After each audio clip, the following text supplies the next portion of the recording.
on college campuses all over the United States after October 7th, 2023. Specifically, the committee focused on the weeks-long violent encampments that engulfed campuses across the country and whether universities were holding those involved accountable. Today's hearing marks the next phase of the committee's work, an effort to understand why this wave of anti-Semitism was able so easily to consume the nation's universities in the first place. The committee will be examining several factors that incite anti-Semitism on college campuses. First, we'll examine faculty and student groups. We've long expressed concern about the group Students for Justice in Palestine, but after October 7th, chapters of the faculty variant of this group, Faculty and Staff for Justice in Palestine, proliferated at universities across the United States. Over 100 new chapters have been established in an effort to bring anti-Semitism into the classrooms and lend institutional legitimacy to anti-Semitic actions. We'll examine faculty unions. Secondly, faculty unions have played a critical role fomenting anti-Semitism at universities under the guise of labor rights. As we'll see today, unions across the country encourage anti-Semitic activism through protests, demands, and workshops. Third, we'll look at Middle East Studies centers. Many such centers have become beachheads for faculty with extremist ties who seek to demonize Israel and the United States. We support the study of the Middle East and recognize that it is important for our national security. But we do not support promoting anti-Semitism and Islamism, a radical political ideology. Fourth, we'll examine foreign funding. Foreign funding can influence research priorities, faculty appointments, public statements, and events on campus. This is especially the case for U.S. universities with a separate campus abroad. We need greater transparency into foreign funding when it comes to higher education. The Deterrent Act, passed on a bipartisan basis through this committee and the House earlier this Congress, would achieve that goal. Finally, and more broadly, we'll be examining the diversity, equity, and inclusion policies universities use. The DEI ideology embraced by so many university bureaucrats categorizes Jews as white oppressors and therefore excuses or even justifies anti-Semitic harassment.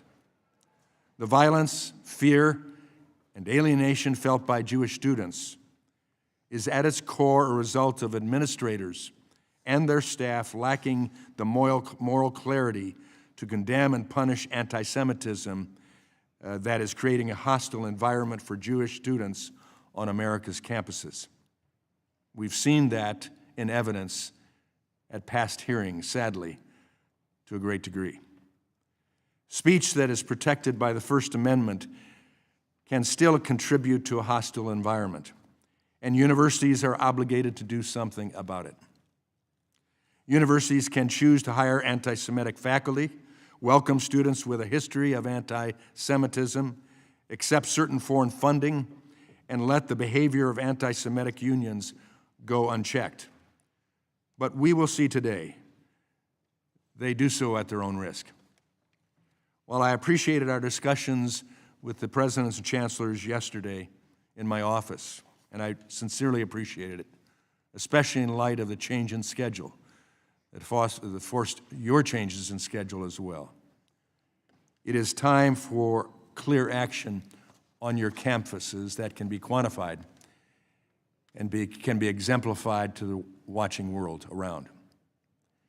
With that, I yield to the ranking member, my friend from Virginia, for an opening statement. Thank you, Mr. Chairman, and thank you to our witnesses for being with us today.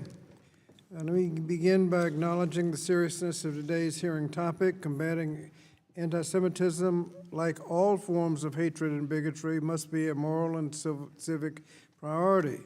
But I'd be remiss if I did not point out that this is our 9th hearing on anti-Semitism in 18 months.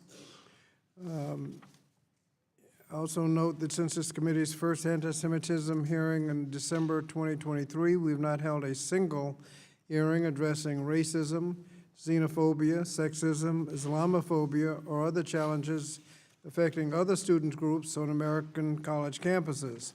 And I've witnessed this committee's silence on the administration's wholesale attack on diversity, equity, and inclusion and accessibility, DEI initiatives designed to make campuses more welcoming to all groups. And if we're seriously to address anti-Semitism and other forms of hate on college campuses, the process we could best use would be the vigorous enforcement of Title VI of the Civil Rights Act, enforced by the Office of Civil Rights in the Department of Education. Yet this committee majority has said nothing about the wholesale firings attacking the Office of Civil Rights. And while the committee is engaged in holding its 9th hearing on anti-Semitism, critical issues affecting public education in this country and viability of institutions of higher education institutions have been ignored. For example, in the last 6 months, our administration has taken harmful steps in the area of education. Specifically, nearly 50% of the department's workforce have been proposed to be fired, thus threatening the key role the department plays in keeping our nation's schools running and our students access to safe, welcoming environments. And yesterday, the Supreme Court majority green-lighted this fatal blow by permitting the department to proceed with its planned firing of employees responsible for managing student loans, collecting data and student learning trends, and relevant to this hearing, enforcing the civil rights protections of students. And yesterday evening, President Trump announced on a social media platform that based on the Supreme Court decision that Secretary of Education should proceed with the dismantling of the Department of Education.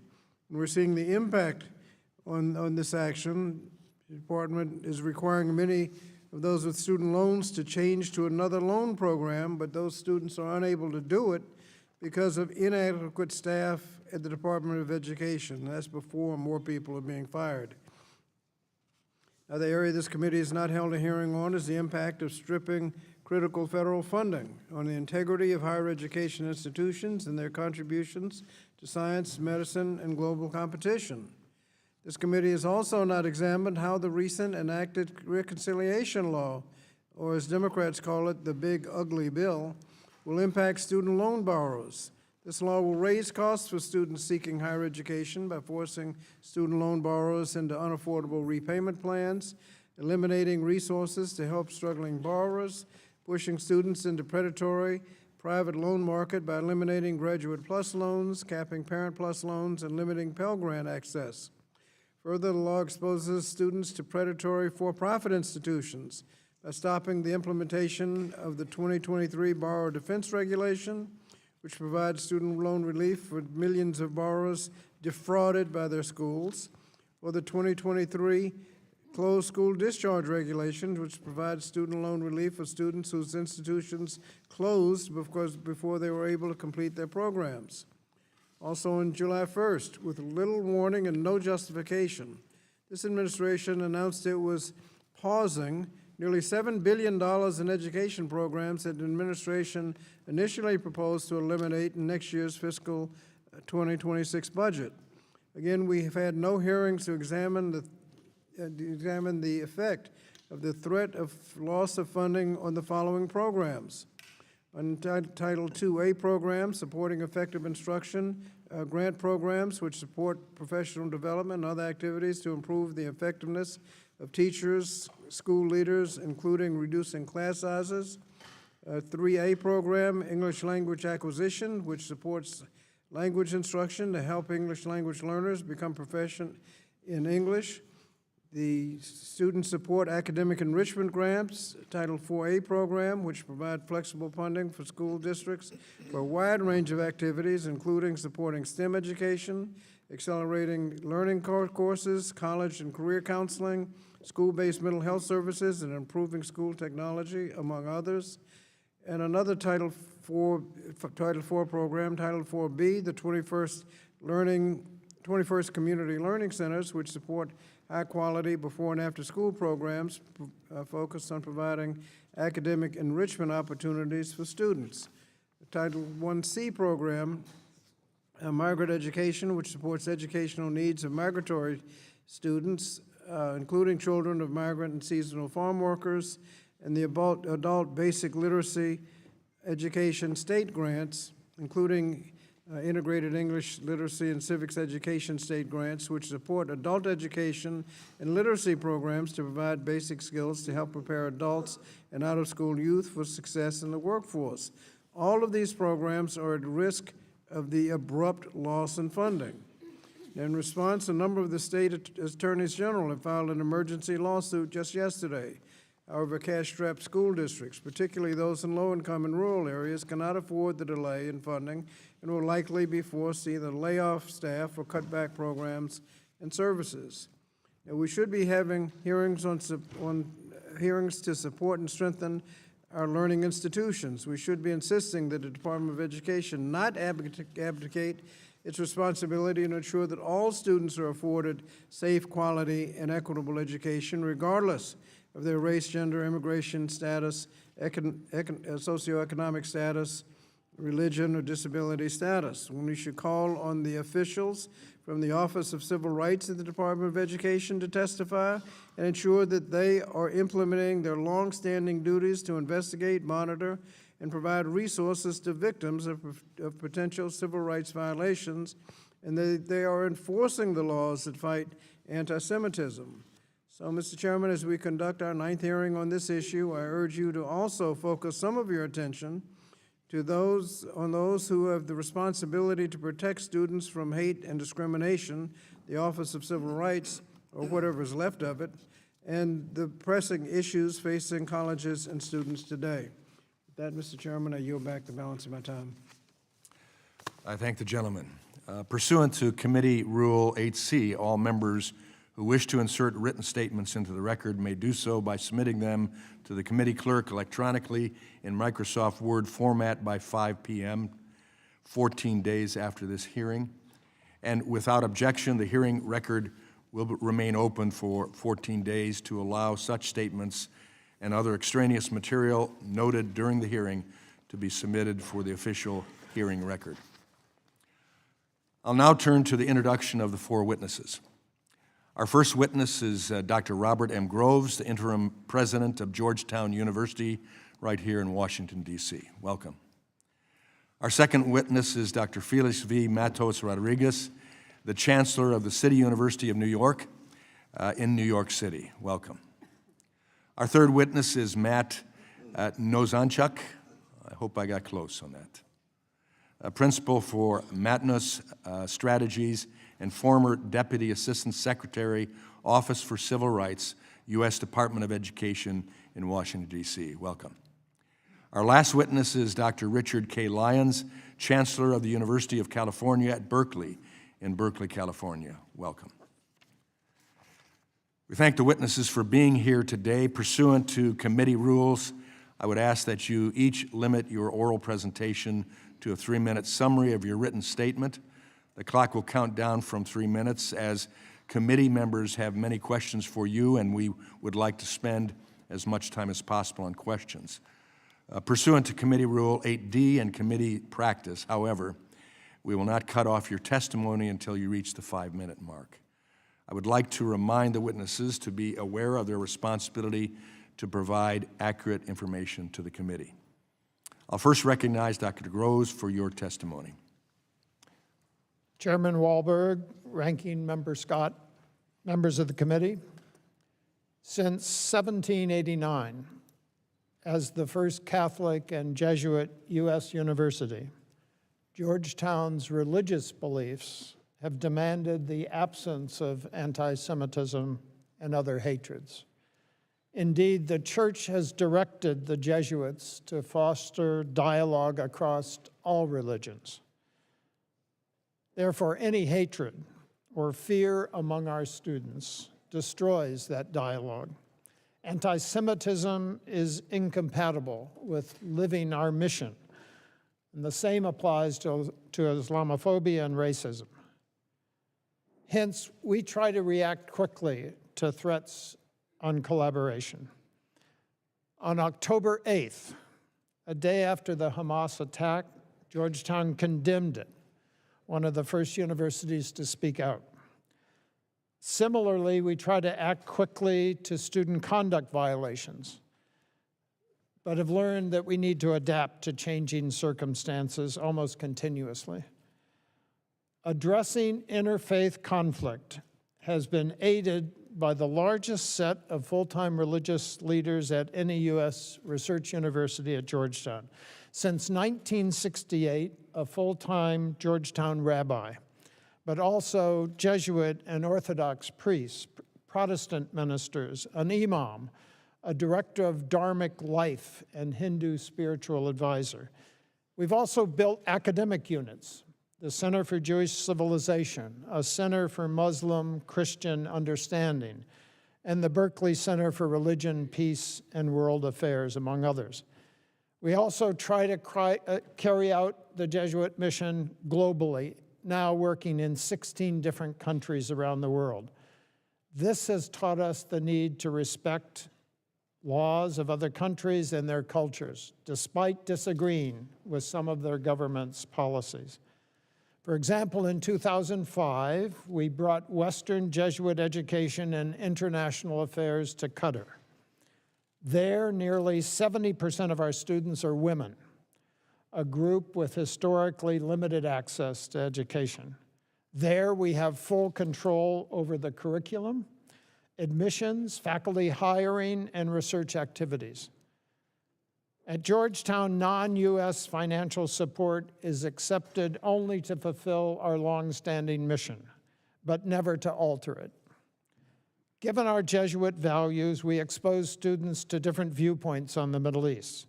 In addition to speakers on Gaza, we've hosted IDF soldiers, families of Israeli and Palestinians who've lost their lives, families of U.S. hostages in Gaza. Georgetown is not perfect, and as events evolve, we've had to clarify rules of student behavior. But since October 7th, Georgetown has not experienced an encampment, physical violence, cancellation of commencement activities, or city police activities. Thank you, Mr. Chairman. Thank you. I now recognize Dr. Matos Rodriguez for your testimony. Thank you, Chairman Wahlberg, Ranking Member Scott, and members of the committee.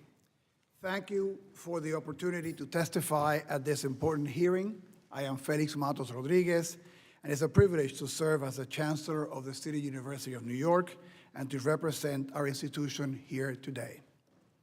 This committee has highlighted the alarming rise in anti-Semitism on university campuses. Our university has not been immune, but let me be clear. Anti-Semitism has no place at CUNY. I share your commitment to identifying and addressing the underlying factors instigating anti-Semitism on campuses. In fact, I have confronted anti-Semitism since the moment I became chancellor in 2019. CUNY is a unique institution. We are the nation's largest urban public university. We are comprised of 26 campuses spread across New York City's 5 boroughs. We serve nearly 200,040 degree-seeking students and employ 40,000 people. Each of our campuses has its own president and administration, and as chancellor, I oversee the university's operations and policies to advance our mission of providing accessible, high-quality education. Our annual in-state tuition, which is under $5,000 for community colleges and under $7,000 for senior colleges, remains among the most affordable in the nation. Due to our focus on affordability, educational quality, and meaningful job opportunities for our students, we have been recognized as a powerful engine of social mobility. We are proud that we propel more students into the middle class than all Ivy League schools combined. The size and scope of our community also comes with challenges, and we confront this head-on, including the unacceptable rise in anti-Semitism. Those challenges only grew more pronounced after the horrific terrorist attack on Israel on October 7th of 2023. And although our response has not always been perfect, our commitment to this important work has never wavered. Our commitment to the safety of the members of our Jewish community and to our entire community is non-negotiable. I have been committing to forging deep ties with Jewish organizations on our campuses and have invested nearly $2 million to educate our community to combat hate and anti-Semitism. I have created a center to centralize and improve CUNY's anti-discrimination policies, made Title VI training mandatory, and launched our Constructive Dialogue Initiative, which is designed to help foster mutual understanding and combat hate. And I have made the safety of our Jewish students a top priority. I would like to highlight one example that I think encapsulates the challenges that we face and how we have learned from them. In the spring of 2024, an encampment disrupted City College campus during our spring break. In response, I secured emergency funding for increased security personnel. We ended the encampment with the help of the New York City Police Department, but not before damage was done to campus property. We learned from that experience, and we now have a zero-tolerance policy against encampments. We've also hired more than 150 full-time security employees and contracted with an additional 250 security personnel. Our approach has shown results.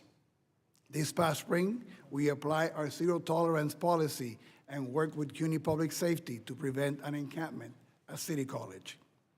Our student safety is and must remain a top priority, and we're committed to constant vigilance against anti-Semitism.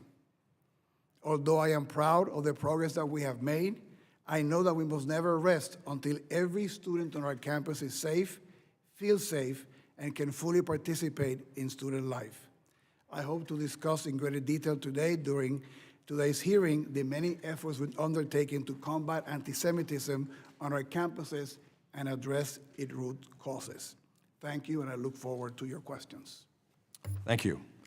I recognize Mr. Nozanchuk.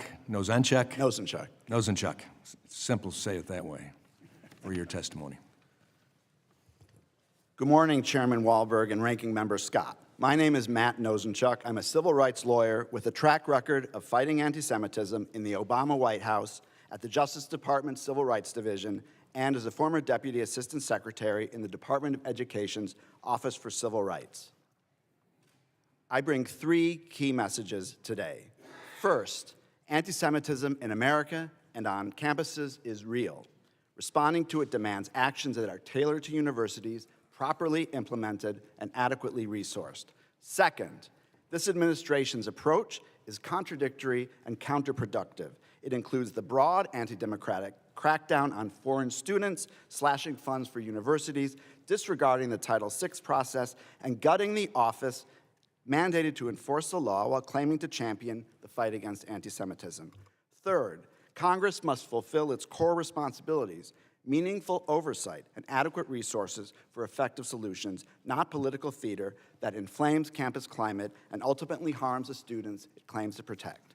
My written testimony describes the unacceptable discrimination Jewish students face: social ostracism, verbal harassment, sometimes physical violence. In the classroom, faculty have targeted Jewish students who've responded by dropping classes, concealing their identity, or retreating from campus life.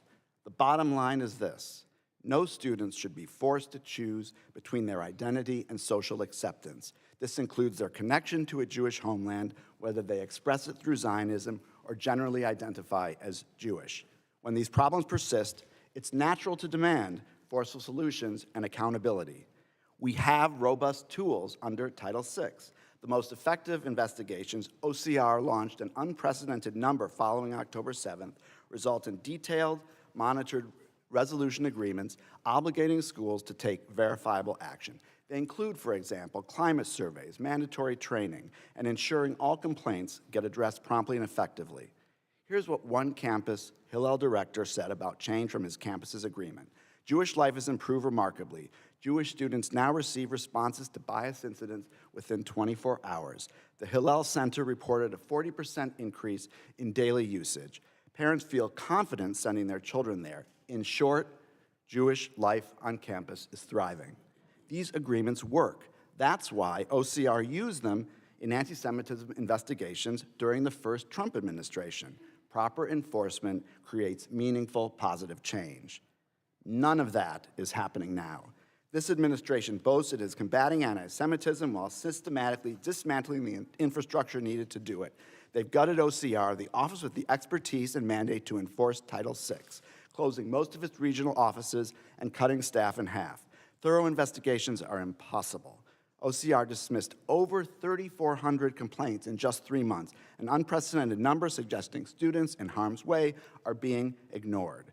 The administration relies on press reports rather than actual complaints from harmed students, sending ultimatums styled as notices of violation, riddled with inaccuracies and political hyperbole. The current approach reminds me of the Wizard of Oz, projecting an intimidating, demanding, and illusory image of action. But here, the man behind the curtain cancels funds for civil rights enforcement and cancer research.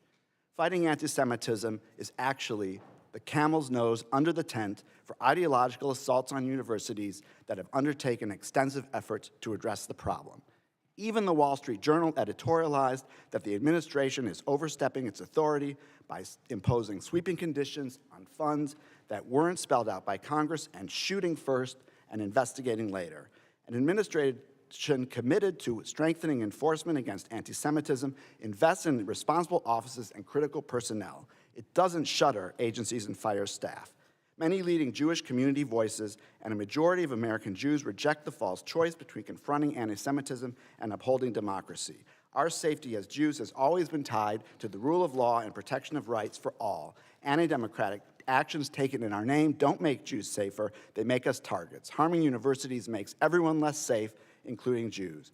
Congress has a choice: continue down this destructive path, gutting enforcement capacity Congress created and funded, or return to evidence-based solutions. Restore regional offices and OCR funding to at least $200 million. Rehire experienced staff who know how to investigate cases. Every day we delay, Jewish students hurt unnecessarily. But every day offers an opportunity to choose effective action over ideological assaults. Support, don't weaken the institutions charged with protecting students. Thank you. I look forward to taking your questions. Thank you. I recognize now Dr. Lyons for your testimony.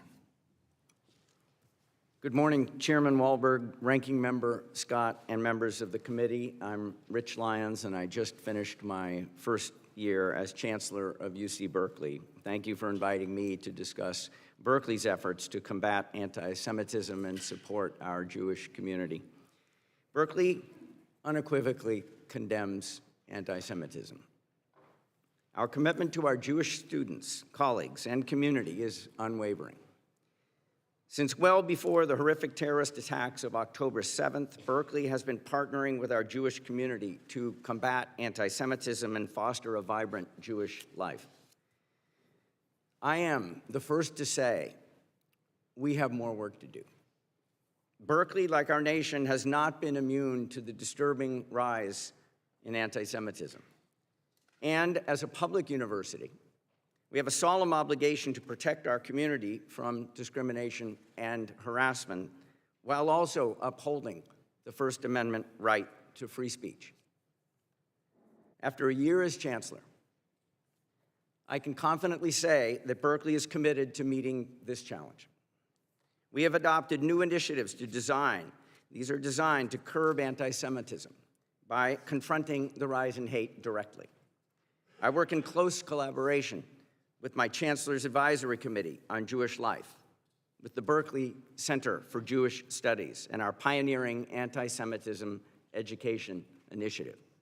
These programs help us recognize and confront anti-Semitism, support the Jewish community, and navigate the complexity of lawful protest versus harassment.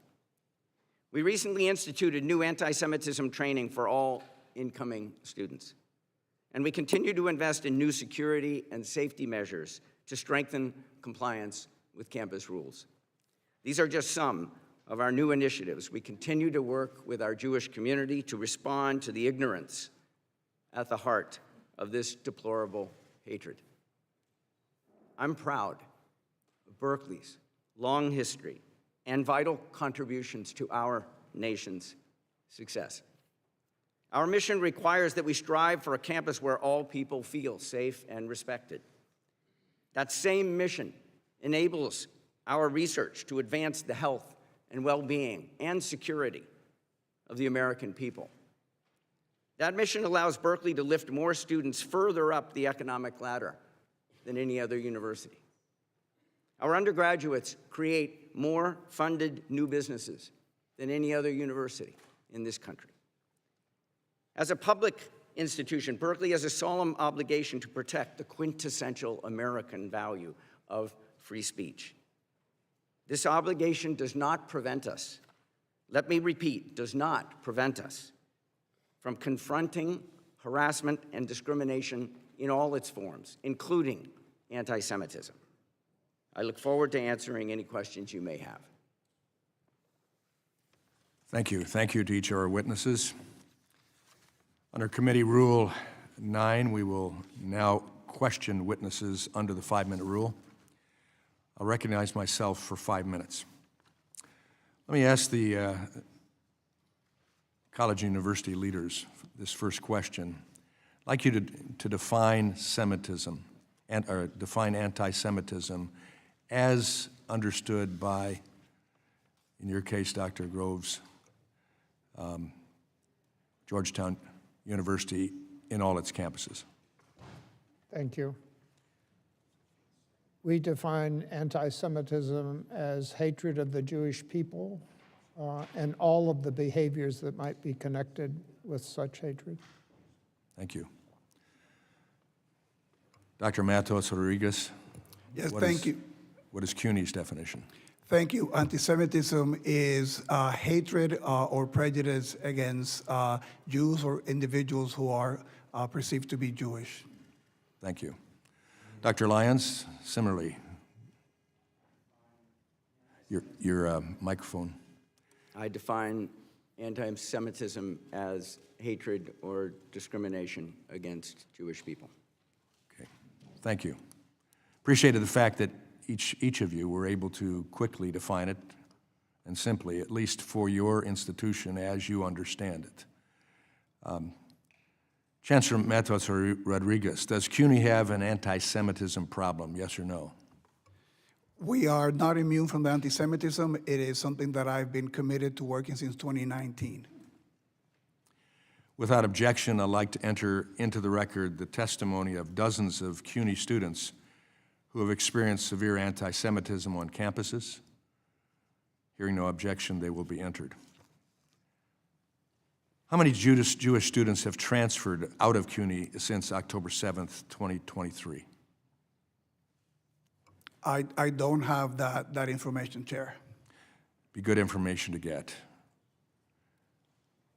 How many anti-Semitism complaints has CUNY received system-wide since October 7th, 2023? We have received in 2024 68 complaints of anti-Semitism. On the current year, 2025, we have 16. Thank you. How many students has CUNY suspended or expelled for anti-Semitic conduct since October 7th, 2023? We have, over the last 2 years, disciplined 18 students for anti-Semitic conduct, and we have disciplined another 25 for inappropriate behavior in protests, demonstrations, or rallies. Thank you. Chancellor, you have referred to the IHRA definition of anti-Semitism as a vital resource. Does that mean university officials are employing this definition to determine what constitutes anti-Semitism across the CUNY system? Thank you for your question, and that is correct. And we've added in our training for all the individuals who participate in the investigations on our campuses. The ones who were hired in this year received new training which includes using the definition as stipulated by OCR, and is also part of refreshing courses that we have for all personnel in addition to public safety officers. Does CUNY have any anti-Semitic faculty? We have faculty that might conduct themselves in anti-Semitic behavior, and we have no tolerance for it, and we're clear about the expectations to follow all our rules and policies, and if any individual breaks those rules, they will be investigated and the appropriate disciplinary action will be taken if warranted. How many Zionist professors has CUNY hired since October 7th? We do not track the hiring of faculty in terms of ideology or things of that nature, so I wouldn't be able to tell you that information. But you're able to tell us that you had anti-Semitic professors. Well, that is based on some of the disciplining and behavior that we had in some of the campuses, so. Without objection, I'd like to enter in the record a complaint filed by Hunter College Jewish Studies Chair Leah Garrett against CUNY alleging a hostile workplace environment. Without objection, I hear none. That will be submitted. While Dr. Garrett was suffering under CUNY's indifference to anti-Semitism, in February 2025, Hunter College posted a job announcement looking to hire a Palestinian studies professor well-versed in settler colonialism, genocide, and apartheid. As you know, Hunter College was forced to edit this anti-Semitic job description. Did Hunter College still hire people for this position? When that posting reached my attention, we made sure to tell Hunter College that it was entirely inappropriate to have that posting, that it needed to be modified, and that they needed also to take steps to make sure that any postings in the future would not contain language like that. That hiring process is ongoing. That's an issue of great concern to us. We continue to hear rhetoric denouncing settler colonialism and Israeli genocide contribute to anti-Semitism in the college and CUNY. Specifically, my time has expired, and now I recognize the gentlelady from Oregon, Ms. Bonamici. Thank you, Mr. Chairman. Thank you, Ranking Member, and thank you to the witnesses.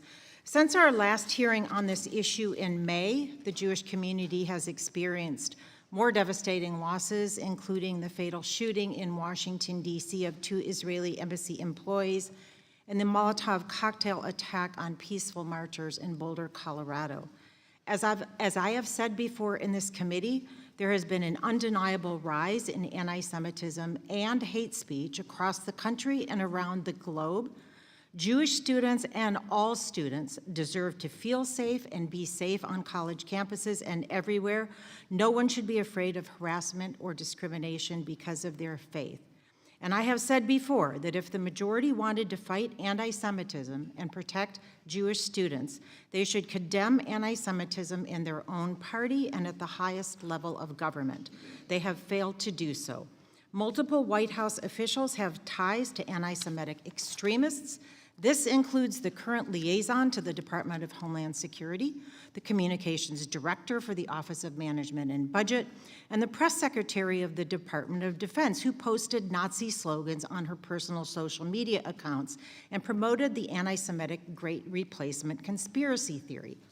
The leader of President Trump's so-called anti-Semitism task force actually talked about revoking Jew cards and shared a post on social media from the former leader of a white supremacist organization that called for the, quote, Nazification of America.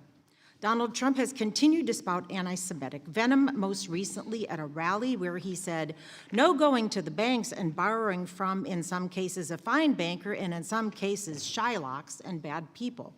He tried to walk back those statements, saying incredulously that he had never heard the term Shylock used in an anti-Semitic way. Words matter, and the President of the United States should not be using words, especially anti-Semitic tropes, if he does not know what they mean. Have any Republican colleagues here today condemned these acts of anti-Semitism from the president and members of the administration, or called for removal of these individuals from office? No, because that would require real and meaningful commitment to rooting out anti-Semitism from the top down. Instead, my colleagues are weaponizing the real problems of the Jewish community, a community I am an active member of, in furtherance of their attacks on and plans to defund colleges and universities. As members of this committee, we sit with the responsibility of enacting policies that best educate our youth, and this ongoing attack on higher education is shameful. As Mr. Nozenchuk so compellingly testified, combating the rise of anti-Semitism on college campuses requires investing in the Office for Civil Rights, an agency dedicated to investigating and resolving civil rights violations, including anti-Semitic incidences at schools and universities. But instead of supporting that office, Secretary McMahon has already fired about half of OCR's staff and closed 7 of their 12, more than half of their regional offices. Republicans have said nothing. In the past months, what's left of OCR dismissed a staggering more than 3,400 cases, but again, Republicans say nothing. Meanwhile, the Department of Justice recently slashed hate crime prevention grants, claiming they do not align with the administration's priorities. Will my Republican colleagues stand against the ongoing attacks on the Office for Civil Rights?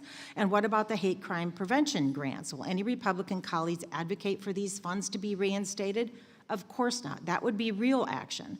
Why do that when we can create another political sideshow instead? Education has always played a significant role in the efforts to end anti-Semitism, but that's not what this committee has been doing. With drastic budget cuts, the hiring of bigoted individuals at the highest levels, the embrace of white Christian nationalism, and, I might say, in stark contrast to Jewish values, the abhorrent failure to respect basic human and constitutional rights, this administration is creating a culture of disrespect and danger, not just for Jewish students. Perhaps that should be the focus of this hearing. Additionally, instead of giving OCR the staff and resources they need to do the fact-based Title VI investigation, the Trump administration has actually withheld hundreds of millions of dollars from colleges and universities, apparently to punish for them rather than address anti-Semitism. But this kind of imposition of collective punishment hurts all students, including Jewish students, because it will lead to fewer academic options and higher tuition. I wonder if that isn't the point. As I have said before and will continue to repeat, I am a member of the Congressional Jewish Caucus. I am a mother who raised her children in a Jewish home. I'm an active member of my synagogue. I am extremely disappointed in the majority for exploiting my community's legitimate fears and concerns as they advance discriminatory, regressive, unconstitutional, and harmful policy. Jewish Americans and the American people deserve better. I yield back. Gentlelady's time has expired. Now recognize the Chairwoman Emeritus of this committee, Representative Fox. Thank you very much, Mr. Chairman, and I thank our witnesses for being here today. And I will ask you, when it's appropriate, I'd like a yes or no answer. Dr. Matos Rodriguez, CUNY's Faculty and Staff Union, the Professional Staff Congress, or PSC, has passed multiple resolutions that support the anti-Semitic BDS movement. Do you support forcing Jewish faculty and staff to be represented by a union that endorses BDS? Yes or no? Thank you. I have repudiated BDS and have said that there's no place for BDS at the City University of New York. So you didn't give me an answer, yes or no. So I have to assume it's no. Yes, excuse me. In 2021, the EEOC substantiated a claim by a Jewish CUNY professor that the PSC discriminated against him and other Jewish professors because of their religion. What disciplinary action did you take against those responsible? And I am, that case of the EEOC, we thought it was entirely inappropriate to discriminate against any member of our community, and that was a matter taken by the EEOC. And so no disciplinary action. You didn't state a disciplinary action. Not to my knowledge. Does the PSC have an anti-Semitism problem? Yes or no? The PSC does not speak for the City University of New York. We've been clear on our commitment against anti-Semitism and against BDS. So the president of the PSC personally supports BDS. Do you view this as problematic? Again, the PSC does not speak for the City University of New York. My understanding also that the last vote that they took, they So rejected. you obviously don't think it's problematic. Thank you. Dr. Groves, after the U.S. Successfully struck Iran's nuclear infrastructure, one of the professors at Georgetown Center for Muslim Christian Understanding, Jonathan A.C. Brown, said, quote, "I hope Iran does some symbolic strike on a base." Is this person really suited to be educating the next generation of American diplomats? Thank you for the question. Within minutes of our learning of that tweet, the dean contacted Professor Brown. The tweet was removed. We issued a statement condemning the tweet. Professor Brown is no longer chair of his department, and he's on leave, and we're beginning a process of reviewing the case. So he's been making similarly appalling statements for years, but he has been kept around for years. So you are now investigating and disciplining him from what you've said. Yes, Congresswoman. Thank you.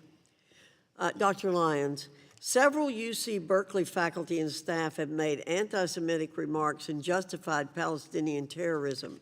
In February 2024, history professor and chancellor's chair Usama Makdisi tweeted, "I could have been one of those who broke through the siege on October 7, referencing an article that praised Hamas terrorists and denied reports of sexual violence against Israeli women in 2017.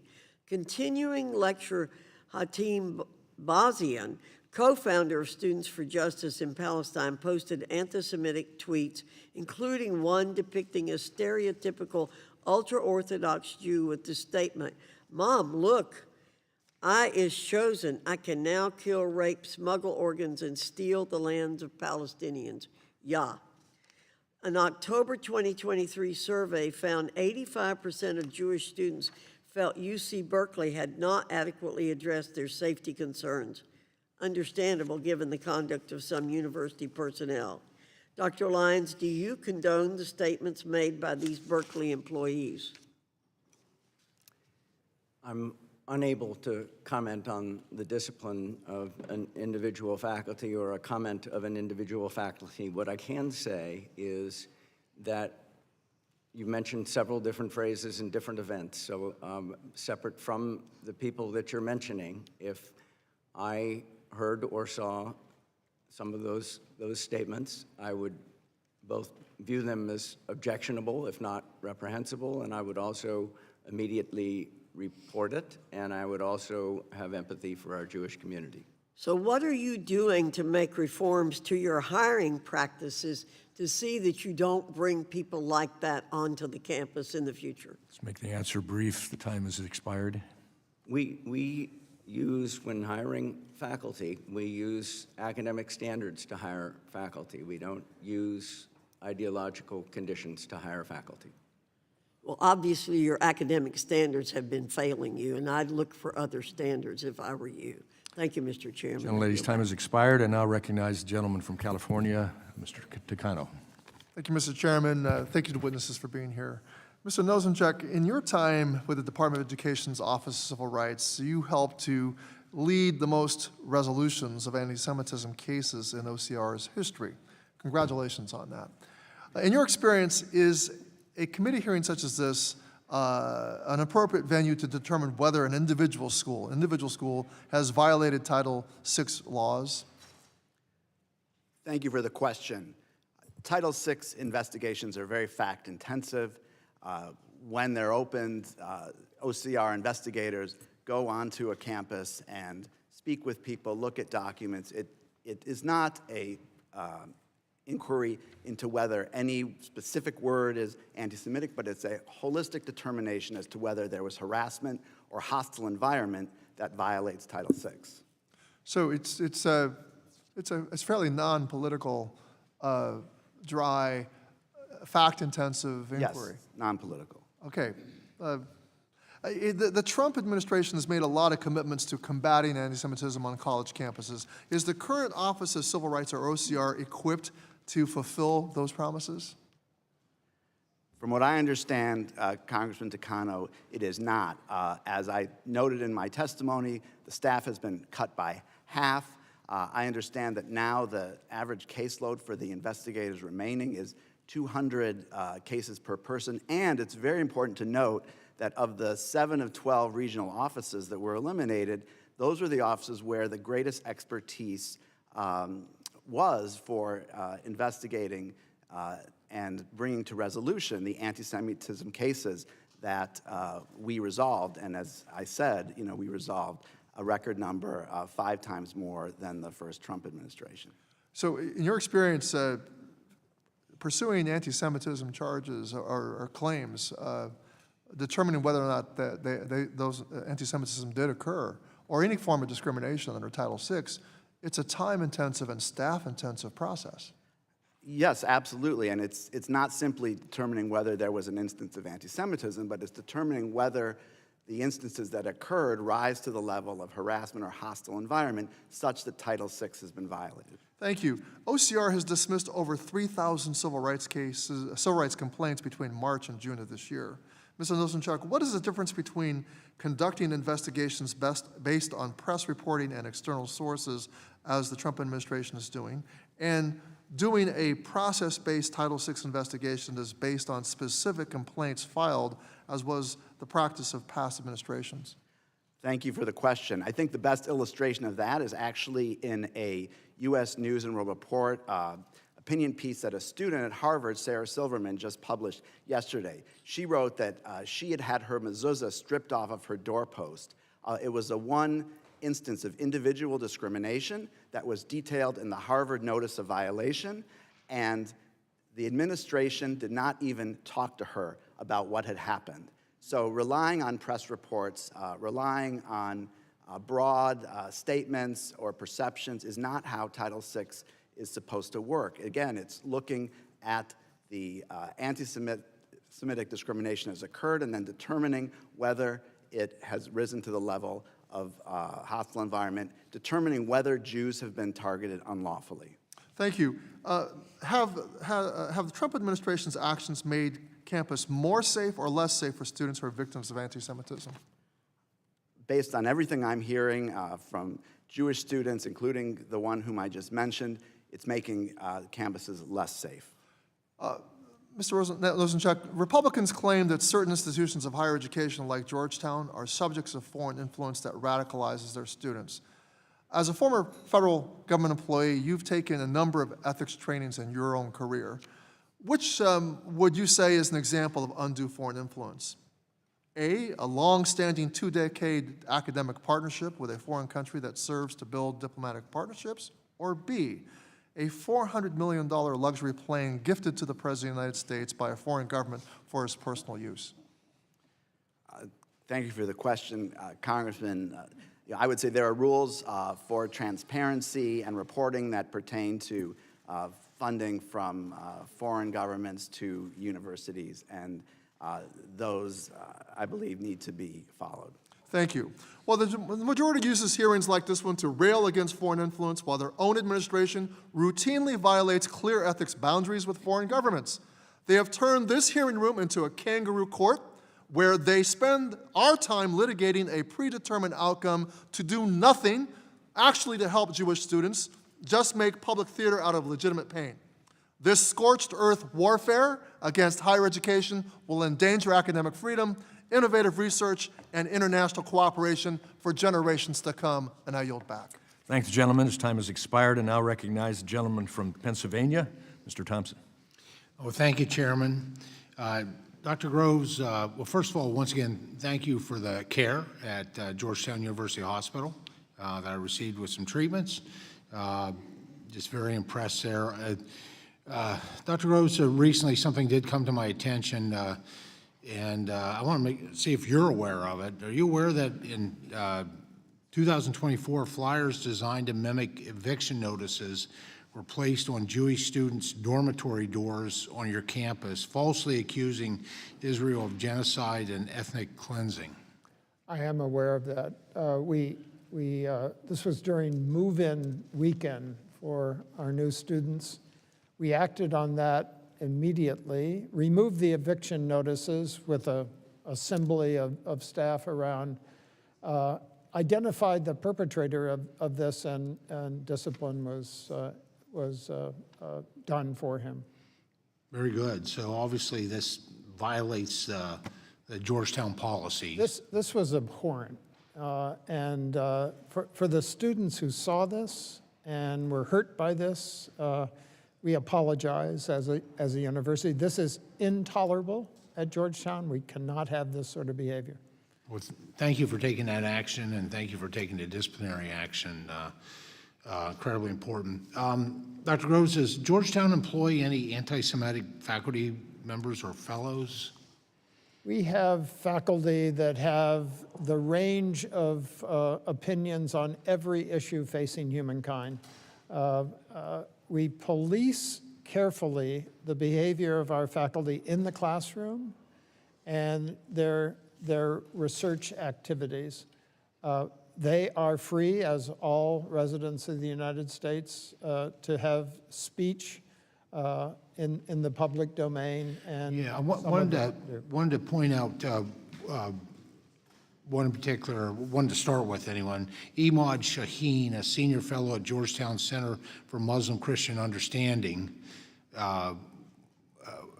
which I find interesting, Muslim Christian Understanding, and he applauded the terrorist attack on October 7th, stating it would, quote, bring about this change that we long for. Does Shaheen's description of the October 7th terrorist attack, the quote, change that we long for, end quote, violate your university's harassment and discrimination policies? That was an abhorrent tweet that was sent out. That is not the Georgetown policy. What we do in cases like that is to assure that the student welfare and the welfare of the GU community is protected through events like that. So the protection, did that include disciplinary action or an investigation into Imad Shaheen for his statement? We have, I can't cite that particular case, but I can assure you, Congressman, that we have dismissed faculty for anti-Semitic behavior on social media in the classroom, and also dismissed staff for the same behavior. Well, there's another one in a social media post. The associate director of the Bridge Initiative of Georgetown, Mubashra Tazamal, reposted a statement that said, Israel has been recreating Auschwitz in Gaza for 2 years. Do you believe it's appropriate for a Georgetown-affiliated scholar to publicly endorse a statement comparing Israel actions in Gaza to the evil of Auschwitz? No, I reject those kinds of statements. That's not the policy of Georgetown, and I want everyone to know that to the extent that hurt Jewish students, Jewish faculty, Jewish staff at Georgetown, I apologize for that. But that's behavior covered under the First Amendment on social media that we don't intervene on. What we do intervene on quickly is behavior that affects our students in the classroom and research-related activities that involve students. So there's, so this individual didn't face any disciplinary action or consequences? Not to my knowledge. Yeah, in a director position, no less. Dr. Rose, what message do you think the university's inaction sends to Jewish students on your campus? You know, we have a variety of ways to stay in touch with our Jewish community. Our Jewish Life office is a wonderful resource. We meet with our rabbi. We meet with Jewish students. We meet with Jewish faculty to keep a sense of the pulse of the culture. Dr. Rose, I appreciate it. My time is almost gone. If I may, just one more question. When hiring faculty, does Georgetown currently have a vetting process that includes screening for anti-Semitic content and a candidate's public record? Not at this time, Congressman. Thank you. Thank the gentleman. Time has expired, and now recognize the gentlelady from North Carolina, Ms. Adams. Thank you, Mr. Chairman, and thank you to the witnesses for being here today. Let me start with something that shouldn't need to be said, but it must be said clearly. Anti-Semitism is real, it's rising, and it has no place on our campuses. We have a responsibility to make sure that every student, Jewish, Muslim, Black, brown, or otherwise, feels safe and respected where they live and where they learn. And that means calling out hate when we see it. It also means upholding the civil rights protections that have long protected our students from discrimination. Now, I spent over 40 years as a professor, and what I know is this. Classrooms are where we ask questions, where we challenge each other, and yes, sometimes where we disagree. But I'm concerned about what I see happening here. Because instead of solving a problem, we're watching some try to use anti-Semitism as a reason to go after higher education. I've heard it in this committee that DEI is to blame, that foreign scholars are a threat, that faculty ought to be punished for their views. But I'll tell you, we don't need political scorecards. We need real solutions, and that means following the law. It means fully funding the Office of Civil Rights, not hollowing it out. And let's not forget, as we sit here today, holding this hearing, the Department of Education is withholding more than $6 billion in congressionally mandated funding from our K-12 schools. That's money for students, for teachers, after-school programs, and for communities already stretched thin. So my question, Chancellor Lyons, thank you for being here. Your institution has a long history with student protests, some of it deeply troubling, and some of it a reflection of the moment that we're in. But I want to ask you something else. How does your institution protect academic freedom while also keeping students safe? And what does it say about your values when those freedoms are tested? Thank you for the question. You're describing what is a very complex set of questions. The freedom to discover, the freedom to learn, the freedom to teach, these are fundamental freedoms. And so when we talk about academic freedom, let's just be clear that those are the fundamental freedoms that we protect. And at the same time, we have this obligation toward free speech. Does it frustrate us as presidents? I'll speak for myself. This is frustrating. People say, well, just drive down the middle of the road. This is a very complex road to drive down. And so we are constantly making judgments around how do we keep people safe and supported, and also how do we make sure that we are protecting free speech and the marketplace for ideas. Thank you, sir. Let me move on. Chancellor Matos, Chancellor Matos Rodriguez, thank you as well. CUNY is a large and complex system, 26 campuses across 5 boroughs. That's no easy task. So let me ask you first, have some of the protests we've seen involved people from outside the CUNY community? Absolutely appreciate the nuance. Our campuses are the city of New York. So in many cases, some of the events that occur are really occurring in the streets of New York City that are contingent to our campuses. So that presents So you can give me a yes or no? Yes. Okay, thank you. Second, how is CUNY working across New York's diverse neighborhoods to confront anti-Semitism in a way that includes everyone? Thank you. Since I mentioned, I've been committed to this since I became chancellor in 2019.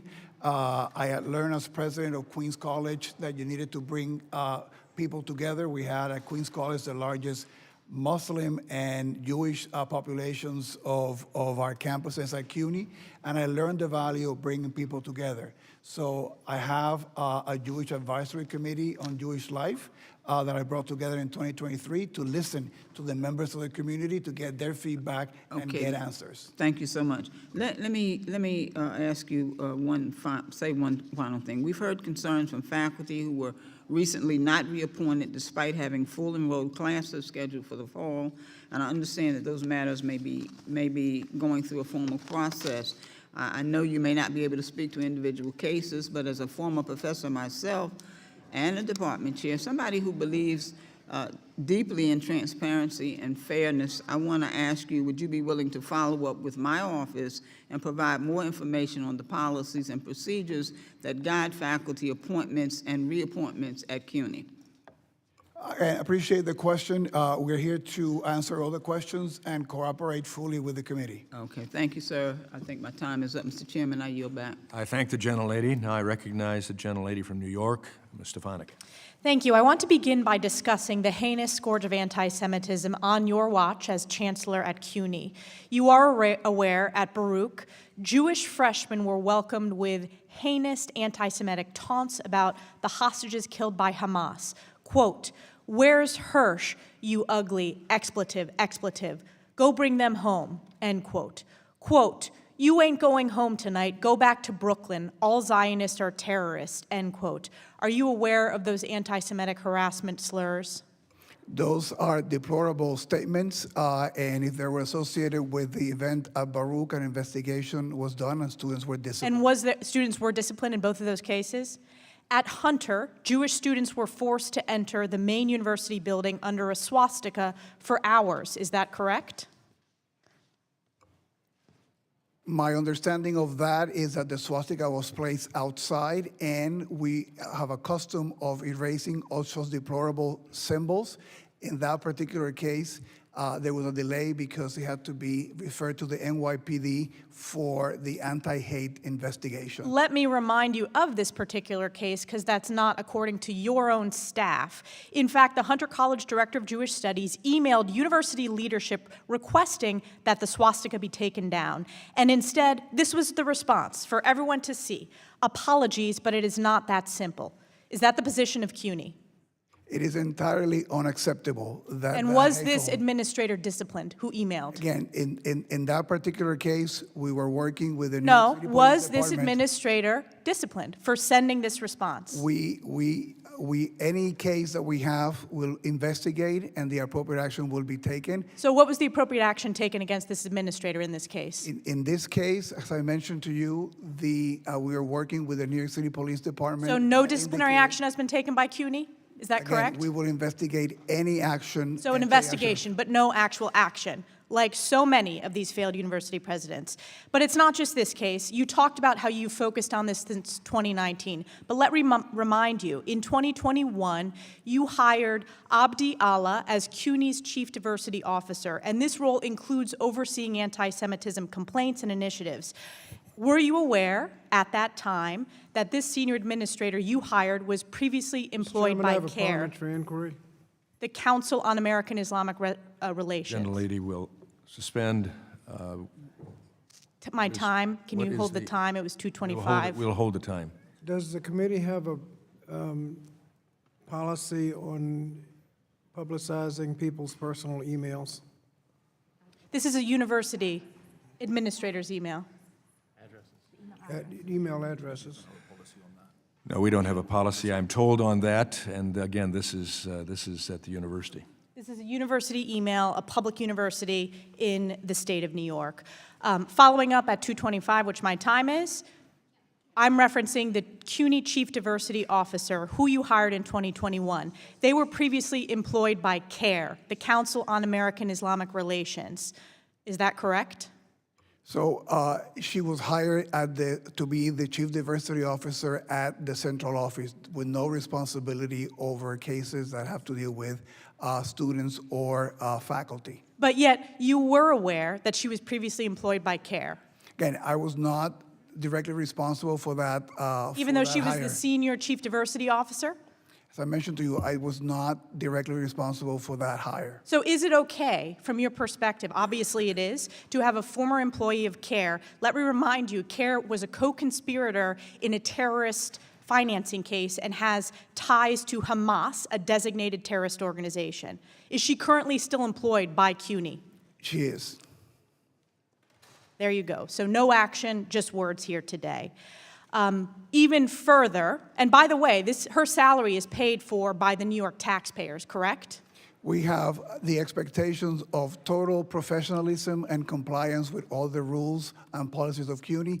Any employee that breaks our policies or our rules will be investigated. But it obviously Action doesn't will be break taken. CUNY's rules to have a senior employee who was previously employed by a terrorist-affiliated organization. That is unacceptable to New York taxpayers. It is unacceptable to American taxpayers. But it's not just that. Are you familiar with CUNY Clear? This is the clinical arm of CUNY School of Law. CUNY Clear, I'm not familiar with them. Well, I will remind you, the CUNY Clear founder and professor is the head of Mahmoud Khalil's Legal Defense Fund. Are you aware of that? No.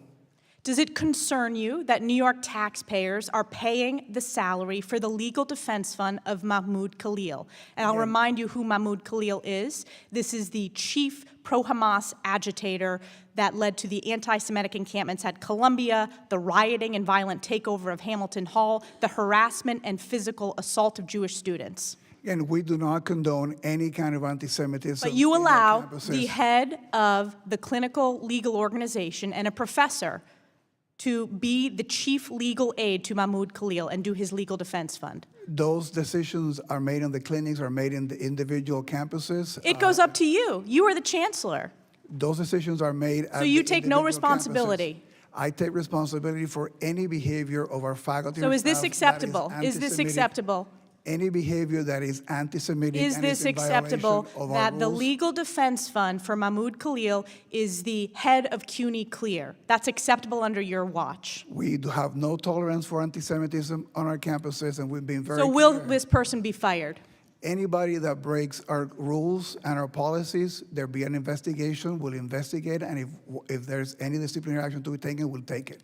Let me make a prediction. No disciplinary action. This individual is not going to be fired because it's all words, no action. You have failed the people of New York. You have failed Jewish students in New York State, and it is a disgrace. I yield Thank back. the gentlelady. The gentlelady's time has expired. I recognize gentleman from California, Mr. Desaulniers. Thank you. Chancellor, you want to have a few moments of my time to respond to that outrageous attack by my colleague?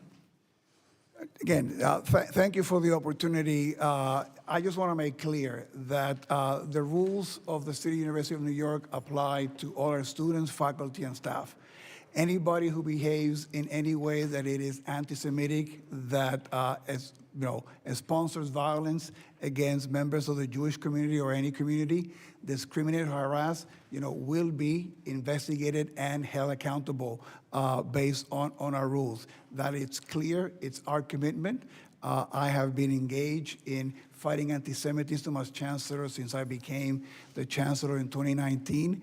Have been working very closely with many of our Jewish stakeholder organizations, led a delegation of presidents and deans to Israel back in 2019 to encourage our ties with universities in Israel and cultural institutions and artistic institutions in Israel. We have made very clear our time and place and manner policies on our campuses to make sure that individuals can exercise their right. Thank you, Chancellor. Appreciate it. I want to save a little bit of my time, but I appreciate it. Mr. Chairman, I ask unanimous consent to enter into the record a letter from Jewish faculty at the University of California supporting the actions of the administration against anti-Semitism. Without objection and hearing none, it will be entered. Thank you. I want to thank all the witnesses here. Dr. Rose, I want to start with you as a proud alumni of a Jesuit education where they taught us to service to others and lifelong learning. So thank you for your presentation. And you have an example of that Jesuit education with former member Moran, who's a proud graduate like myself of the College of the Holy Cross sitting behind you.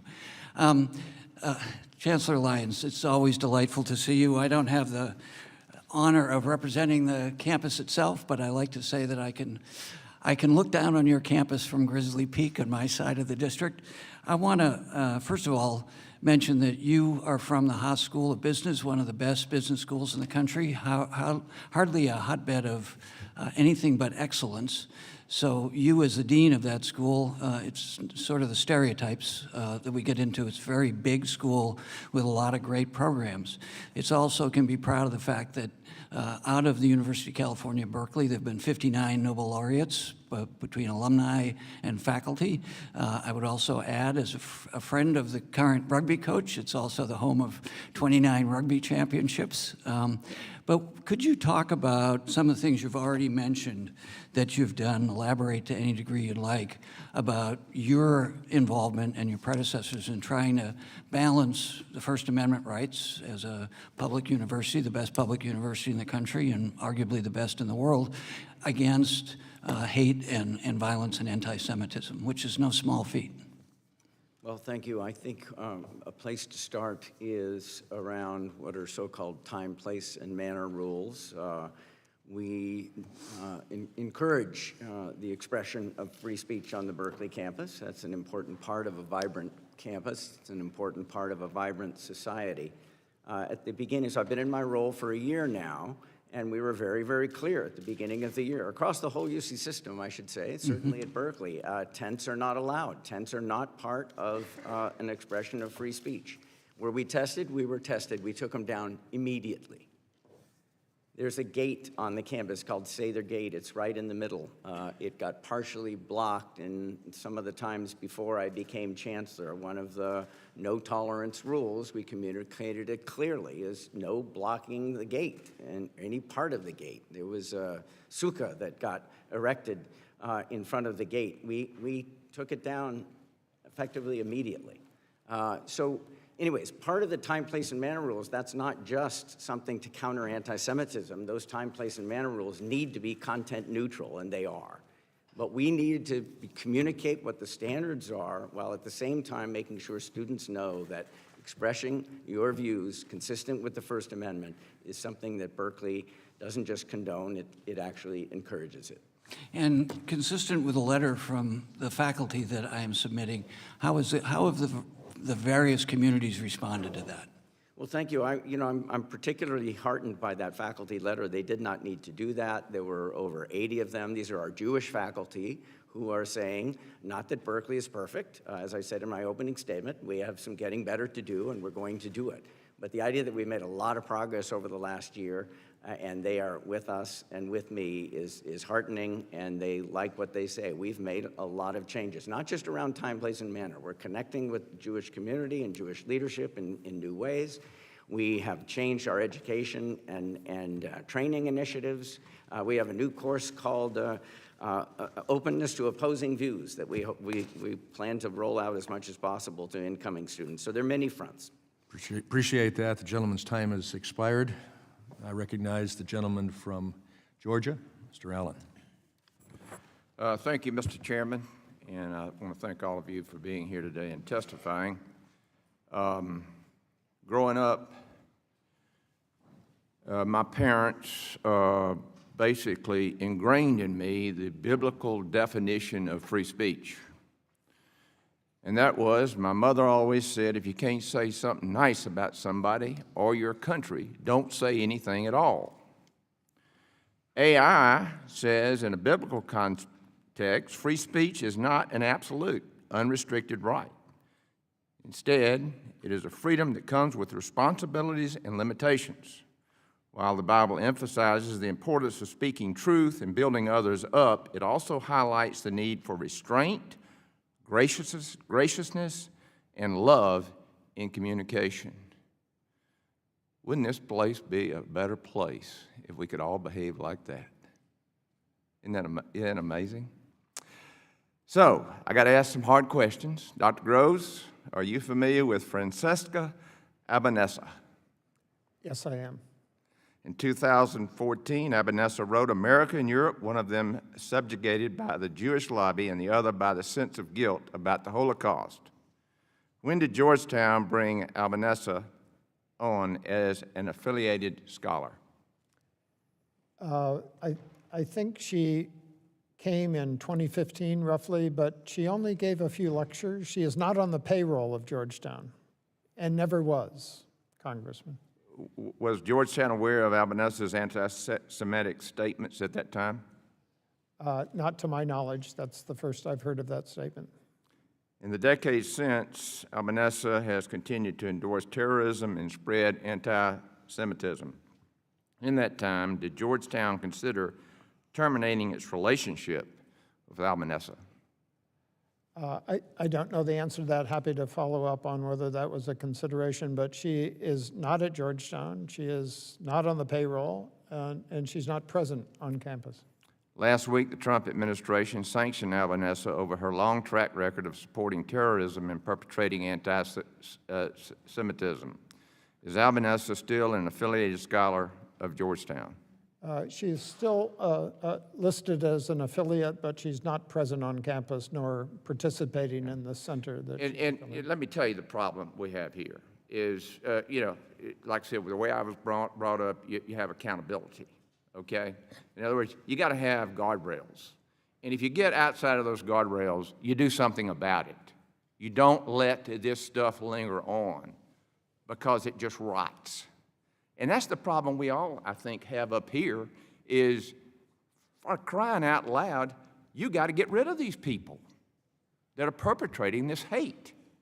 A question here, last April, the violent encampment at Columbia filled headlines, City College of New York, this encampment caused $3 million worth of damage. For example, how many CUNY staff, students, staff, and faculty were involved in the encampment? Do we know? So we ended up disciplining 7 individuals in that encampment who ended up breaking into one of the buildings. Well, I mean, were they put in prison? Have they been indicted? Have they gone before a jury of their peers for their crimes?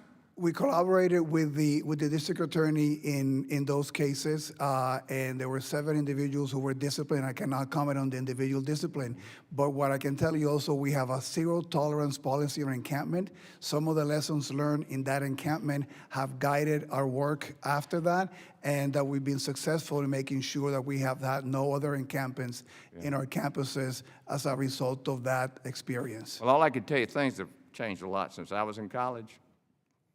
Where I went to college, they didn't put up with this stuff, and you knew it, and that's why you stayed within those guardrails. Of course, that's the way it was in high school and middle school as well. How many students have been suspended or expelled this year that because of this violence and vandalism? How many students have been expelled? Because of the encampment, right? Mm-hmm. We had 3 students of the 7 that were disciplined as a result of the. How about faculty? The encampment. There were 4. When you say discipline, what does that mean?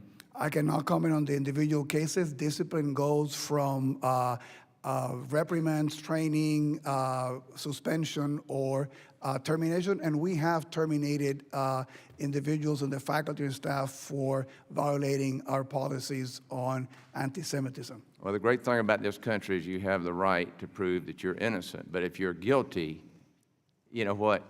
You get fired. Okay? The gentleman's time has expired. I now recognize the gentleman from New York, Mr. Mannion. Thank you, Mr. Chairman. Thank you to all the witnesses for being here today. The rise in anti-Semitism across the United States is profoundly troubling. We simply must do more to respond to these actions and ensure our Jewish neighbors and communities can live free from harassment, intimidation, and violence.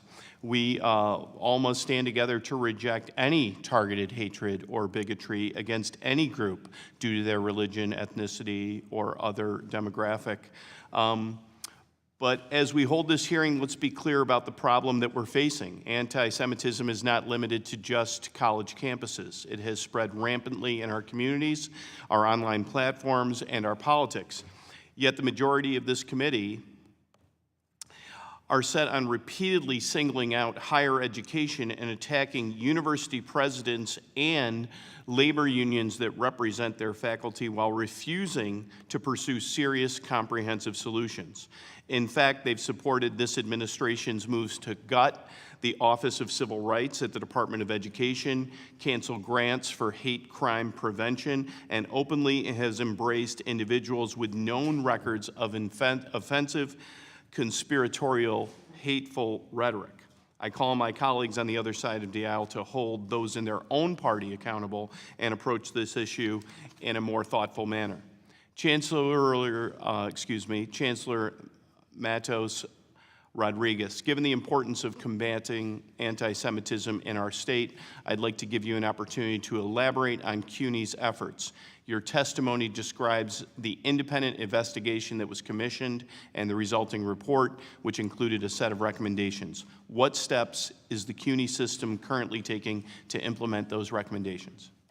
I appreciate the question, and those are the recommendations from the Lippman report, which we collaborated fully when the judge was conducting it, and we have embraced the recommendations that came from the judge and his team. One of the main ones was indicating that our decentralized structure made the follow-through in the cases of discrimination and the investigations not as responsive as they should be, something that we knew that was a challenge, and we have been advancing our work in that area, so I created a center. Now, all the complaints around discrimination, harassment are handled by one single center, which works on the training of all the individuals conducting the investigation, so we have more timely investigations, we're more responsive to that work. We also had a lot of critiques, valid critiques, to a portal that we created to centralize some of that before. And now we have procured a state-of-the-art system to manage all those cases so that we can be more responsive to the individuals who submit the claims and they can be informed, so we can have better data to be more transparent to all the stakeholders that hold us accountable, and to manage those cases more effectively, and to have best practices all across the system replicated. So that's one of the recommendations from the Lippman report that we have embraced. The Lippman report also asks us to invest more in bridge building and giving tools to our faculty, students, and staff to navigate difficult conversations and issues. We launched the Constructive Dialogue Initiative. Actually, we have half of the campuses in training today at the central office. I would have been participating there had I been on the campus. And this is to give faculty, students, and staff tools to be able to have difficult conversations. We do not want people shying away from difficult conversations. They need to do it civilly, they need to do it respectfully, and they have to do it following the rules. So those are some of the investments that we've made as a result of the judge's recommendations. Yes, and you have communicated the progress in certain ways. Can you elaborate on how you've articulated that progress to students, faculty, and the broader community? So we've been engaged in communicating the work that we have done. I've indicated before that I have a Jewish Advisory Life Committee that has been both a resource to us of listening to what the community thinks we should be doing, but also as a way for us to convey some of the work that we have been doing in this arena. And we remain committed to this work with many of our Jewish stakeholder partners.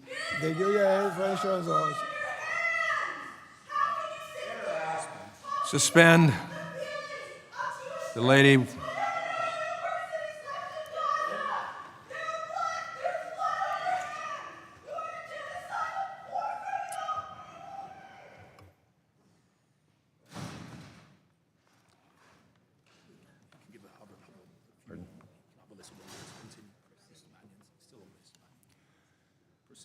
Mr. Mannion, you may proceed. Thank you. Chancellor, go ahead. Thank you. I was going to mention one of the great joys of being the chancellor of CUNY is that we provide about a third of the new teachers that go to the public schools in New York every year. We have a partnership in a pilot with the UAA Federation of a training for all our students who are going to go to teach in managing difficult conversations in anti-hate and anti-Semitism, so that the teachers that are going to the New York City public schools are better equipped to be handling some of these issues. So we are deeply engaged in this work, and it's our commitment that we continue to do so. Thank you, Chancellor. Thank you, Mr. Chair. Gentleman's time has expired, and I recognize the Vice Chairman of this committee, the gentleman from Utah, Mr. Owens. Thank you so much, Mr. Chairman. I would say that, start off, that little outburst we saw a minute ago is exactly why we're having these hearings. The genesis of this anti-Semitism, this hatred that we're seeing across our country is coming from our universities. They come there with their tails wagging, ready to go out and build their dreams. They leave hating our country, hating each other, and anti-Semitism is flourishing because of it. This has been going on way too long, and we're going to have as many hearings as we have to dig this cancer out of our system. Our kids need to be leaving here knowing how to talk to each other, respect each other, and not having that kind of stuff we just had a minute ago. By the way, I don't doubt we might have some more before this is all over with. That's how they think they can get their message through. We're going to have as many oversight meetings we have to eradicate this evil of discrimination that we see on college campuses. We have a dual mission here with this committee, to be the voice of Jewish students who pay good money, $70,000 per year, to be harassed, to be hated, and to be disrespected. The message very simply to college leaders is very simply this: either eradicate this cancer or there will be consequences. This is coming from top down, not bottom up. We're going to make sure we change that. There's been a lot of debate over what constitutes anti-Semitism. I just want to ask real quickly for the leaders here, the college leaders, yes or no? In denying the Jewish people their rights to self-determination, is that anti-Semitism, yes or no? Start off with. Yes. Yes. Is celebrating violence against Jews with phrases like globalized empata, anti-Semitism, yes or no? As a threat, absolutely, Congressman. And any call to violence against Jewish members of our community is anti-Semitic and against our policies. If it's an incitement to violence, yes, it is. And I agree with your comments. Unfortunately, it's been so normalized, nobody seems to be held accountable for it when this stuff happens, by the way. Just want to make that point. Dr. Groves, are you familiar with Hamad El-Kurd, right? No, I don't know that name. Mohammed El-Kurd? No.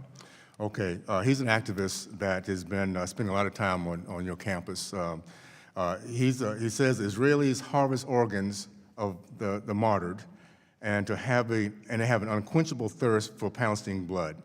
He's also said that the Jewish people control the media and wish that every single Zionist to perish. Would this be considered anti-Semitism? Absolutely, Congressman. He's also stated that Hamas had good political reasons for taking hostages and captives and were well treated. Now, this is after 250 innocent men and women and children were taken hostages, women raped, and children killed by Hamas. Would you consider good political reasons as agreement with what he just said about Hamas? No, I find that abhorrent. Okay. Would you agree that that's pure evil for what they did and for those who support what they did? We abhorred that attack and made the first statement on Okay. October Can you 8th. agree? Can you agree with me that it's Absolutely. pure evil? Yes. Okay. This same person, back in Georgetown, October 23rd, the same month of the massacre, El-Kurd described Hamas as the liberation movement and that the October 7th attack was a resistance tactic after 1,200 people have been massacred. Any idea how many times Georgetown students and faculty have invited Mohammed El-Kurd to speak in the last 3 years at Georgetown? I'm not aware of how many times. No. 4 times. 4 times. The last one was February 16th of this year. In partnership, Georgetown University, in partnership with the Georgetown faculty and staff for justice in Palestine, invited him to pump his books, to launch his book tour. You and I came through the same era, the 50s and 60s, Dr. Crow. So I would imagine, I know how you're going to answer this, I think. would you allow a member of the KKK who wished the deaths of Black Americans to speak at Georgetown? No, but we endeavor to have speakers from many different sides to give our students. So KKK member in today's environment, you would invite, you'll give him. No, I don't think we would. We do want to have our This is very students specific. exposed to This is different- very, yeah, this is a hate. You're talking about, you remember what the KKK used to do to Black people, right? Yes. Okay. So would you give him the platform to do that? No, I don't believe so. Okay. Well, to that point, if Georgetown would prevent white KKK bigots on the campus, why would the university, would disallow it? Why would the university allow, by faculty or students, to invite Palestinian anti-Semitic bigots? Because that's what this guy is. I'm about to run out of time. I just want to say this. You have. Your time has expired. Yes, okay. It's time to get this together, and I'm glad. Thank you, Mr. Chairman, for doing what we're doing right now. Appreciate it. I thank the gentleman. I now recognize the gentlelady from Pennsylvania, Ms. Lee. Thank you, Mr. Chairman. Like others, I've expressed my concern that despite 9 hearings on anti-Semitism since I've joined Congress, that we've yet to have a single hearing on any of the other very pervasive forms of hatred that's rising in our country right now. Anti-Blackness, of course, which remains foundational, anti-Muslim hate, which is approaching levels unseen since 9/11. We can't pretend that these are not pressing when a member of this committee who is Black and Muslim is being called a terrorist by another member of this committee. Still, I was encouraged that today's hearing was planning to focus on the underlying causes of anti-Semitism and hate, something the previous 8 have, quite frankly, failed to do in earnest, because we do need to address the underlying factors if college students and any of us ever hope to live in a peaceful and a safe society. Instead, it was made immediately clear, unsurprisingly, that this is yet another hearing to demonize Muslims and their religion, to demonize Palestinians, including those in Gaza who have undeniably faced unspeakable harms, a humanitarian crisis, and human rights crisis, and particularly the young students, activists, and faculty who are determined to stand up against human rights violations. This is predictably another public opportunity for Republicans to pit Jewish Americans against Muslim Americans, Muslim against Christian, Black against white, to reinforce the actual underlying factors of hate, which are real systemic harms of white supremacy, and its reinforcement at its highest levels of government. One glaring example is the administration's selective misinterpretation of the weaponization of the civil rights laws. Mr. Nosenchuk, in your testimony, you discussed how the Trump administration is imposing draconian penalties that are completely divorced from supporting Jewish students or addressing anti-Semitism. Briefly, how is this administration's assessment of civil rights violations undermining meaningful oversight of campus safety efforts that would support students? Thank you for the question, Congresswoman. As I said in my testimony, there is a proven way to address civil rights violations. Congress, this body, charged the Office of Civil Rights with enforcing Title VI of the Civil Rights Act and ensuring that all students have an opportunity to access their education free from discrimination. So when we would conduct an investigation and reach a resolution agreement, it would result in a whole series of steps, that many of which my fellow panelists here have discussed, to address the anti-Semitism that has occurred and to change the campus climate so that anti-Semitism doesn't exist.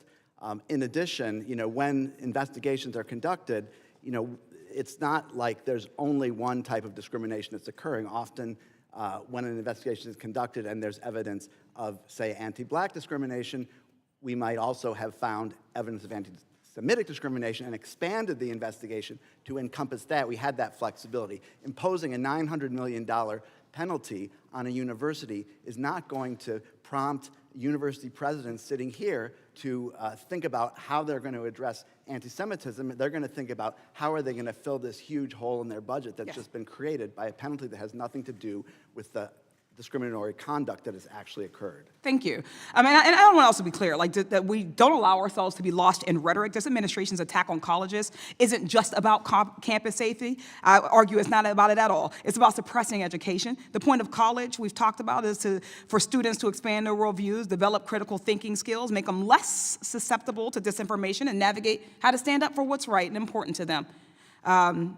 Against things that they disagree with, which might include authoritarianism. That's why this administration is doing everything and beyond in its power to dismantle higher education, censor dissent, freezing funding, forcing university presidents to resign, threatening to remove accreditation, banning entire offices and departments and revoking students' visas, disappearing students, eroding student loan programs, gutting civil rights resources, and of course, as it was mentioned at the outset of this hearing, putting an end to diversity, equity, and inclusion and accessibility, the boogeyman of MAGA Republicans who are determined to sow hate and division instead of equity and inclusion. But at the same time as their crusade against diversity, the Trump administration and Republicans have said that colleges must hire more conservative faculty to increase viewpoint diversity on campuses while calling for disciplinary action against professors who believe they disagree with. Really very quickly, Mr. Nosenchuk, do you think it's appropriate for colleges to make hiring disciplinary decisions based on pressure from whatever party happens to be in Congress or in charge? Just a yes or no? No. Thank you. These attacks on colleges are not solving the real problem. So make mistakes. This is yet another opportunity to exploit legitimate concerns of anti-Semitism on college campuses to further their attacks on the institutions of learning. I think that it's incredibly clear hearing the opening testimonies and statements and the testimony that we will continue to hear throughout the day. I hope that you will consider that. Thank you, and I yield back. I thank the gentlelady. Now I recognize the gentleman from California, Mr. Kiley. Good morning, Chancellor Lyons. Thanks very much for being here. I want to say from the outset, I know you've only been Chancellor for a year, so I just want to ask a few questions, not for the purpose of assigning blame, but for getting a better understanding of the expectations that members of the Berkeley community can have going forward.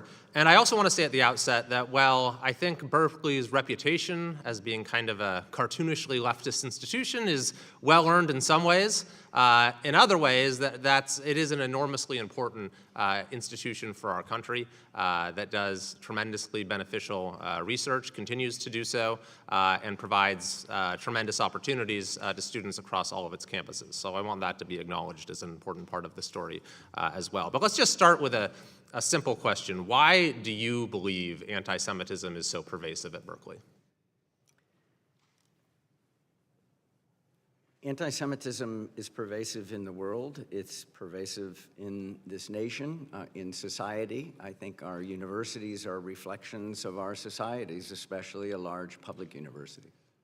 But I think we'd agree that universities have been where the problem is probably most visible, and institutions like Berkeley, among a handful of others, have been the worst offenders in a sense. Why do you think that is?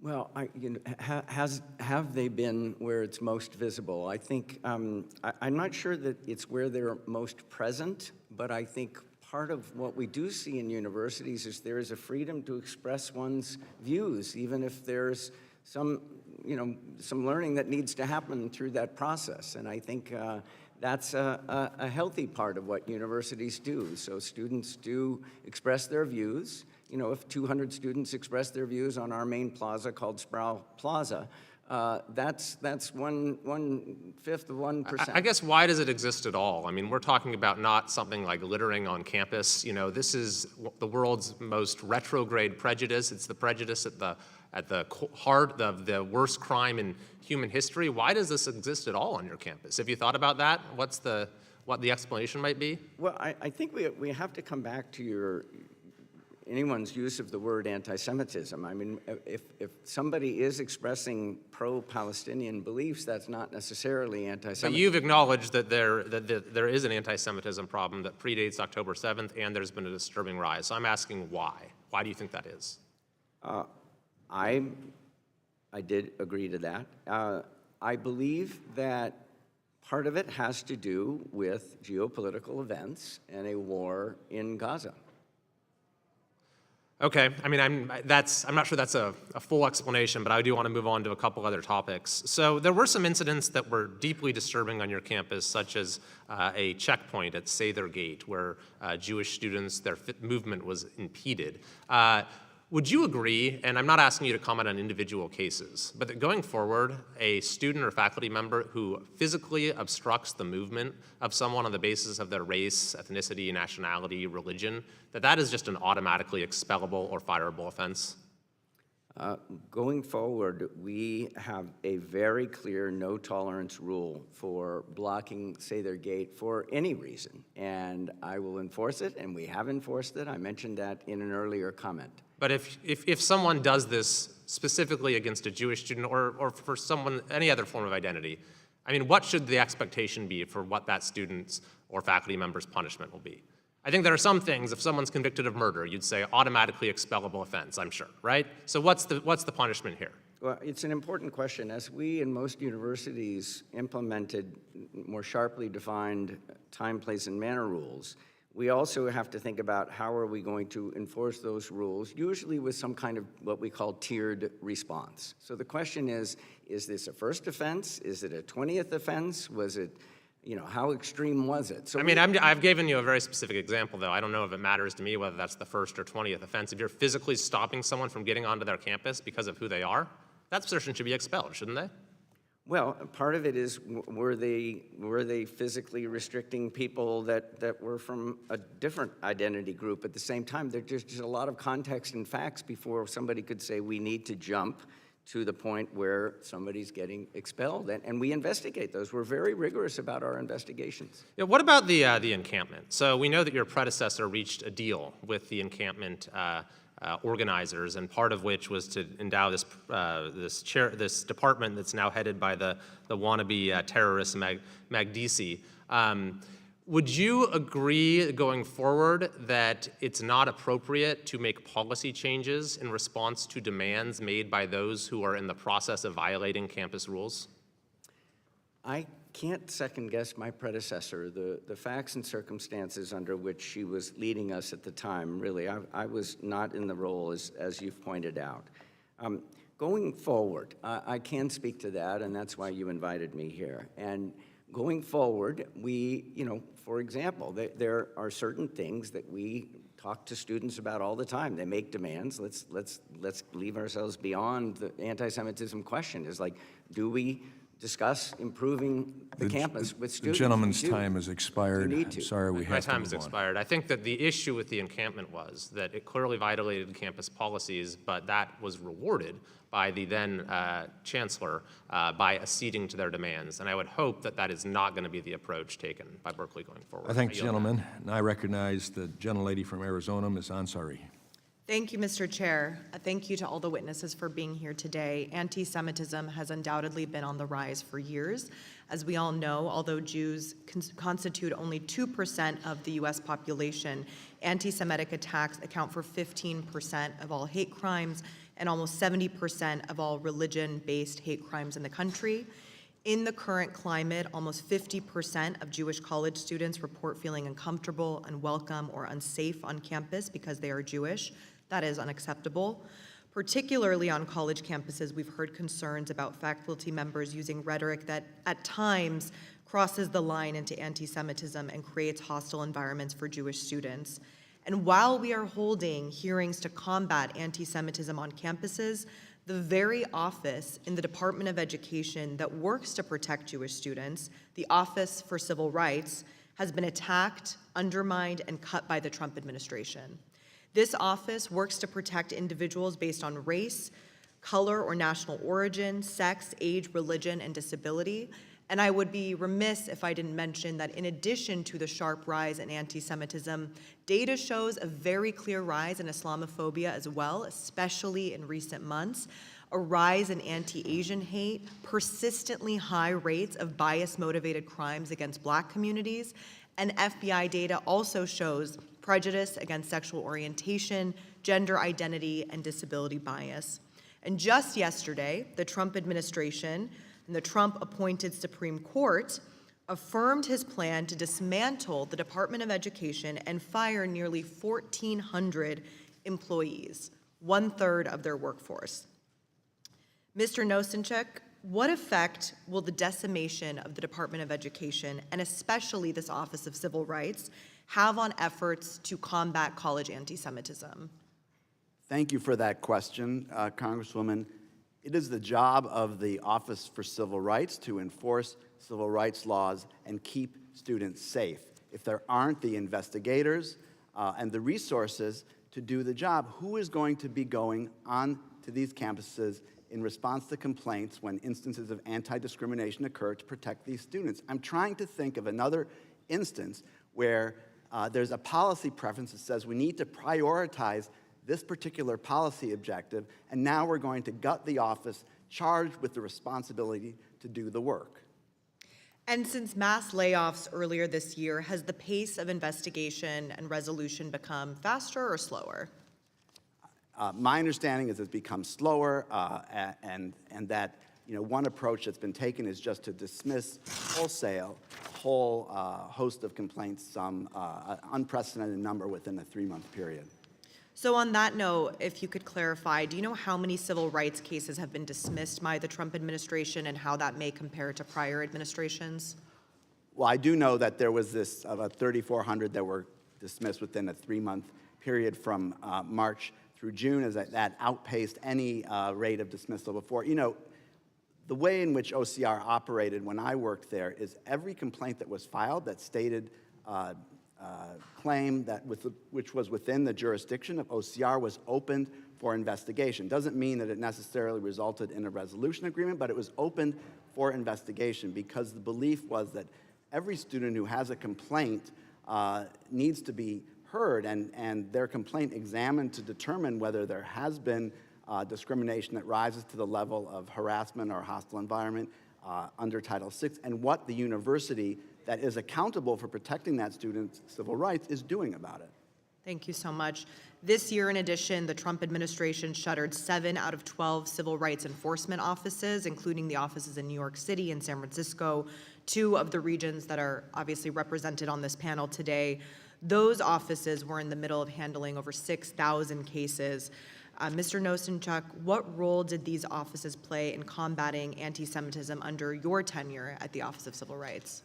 Thanks for that question. They played a very significant role. The offices that were shuttered were some of the most effective offices within OCR. I don't think, frankly, that that's a coincidence, and it happened that a number of those offices were the ones where a significant majority of the unprecedented number of anti-Semitism-related investigations that we opened were being handled, and there was tremendous expertise. If you added it up, I imagine it would be decades or centuries of expertise if you added all the years of all the investigators who worked in these offices and really were deeply committed and are now shattered by the fact that they've lost their jobs and seen the office that they were dedicated to be basically eviscerated.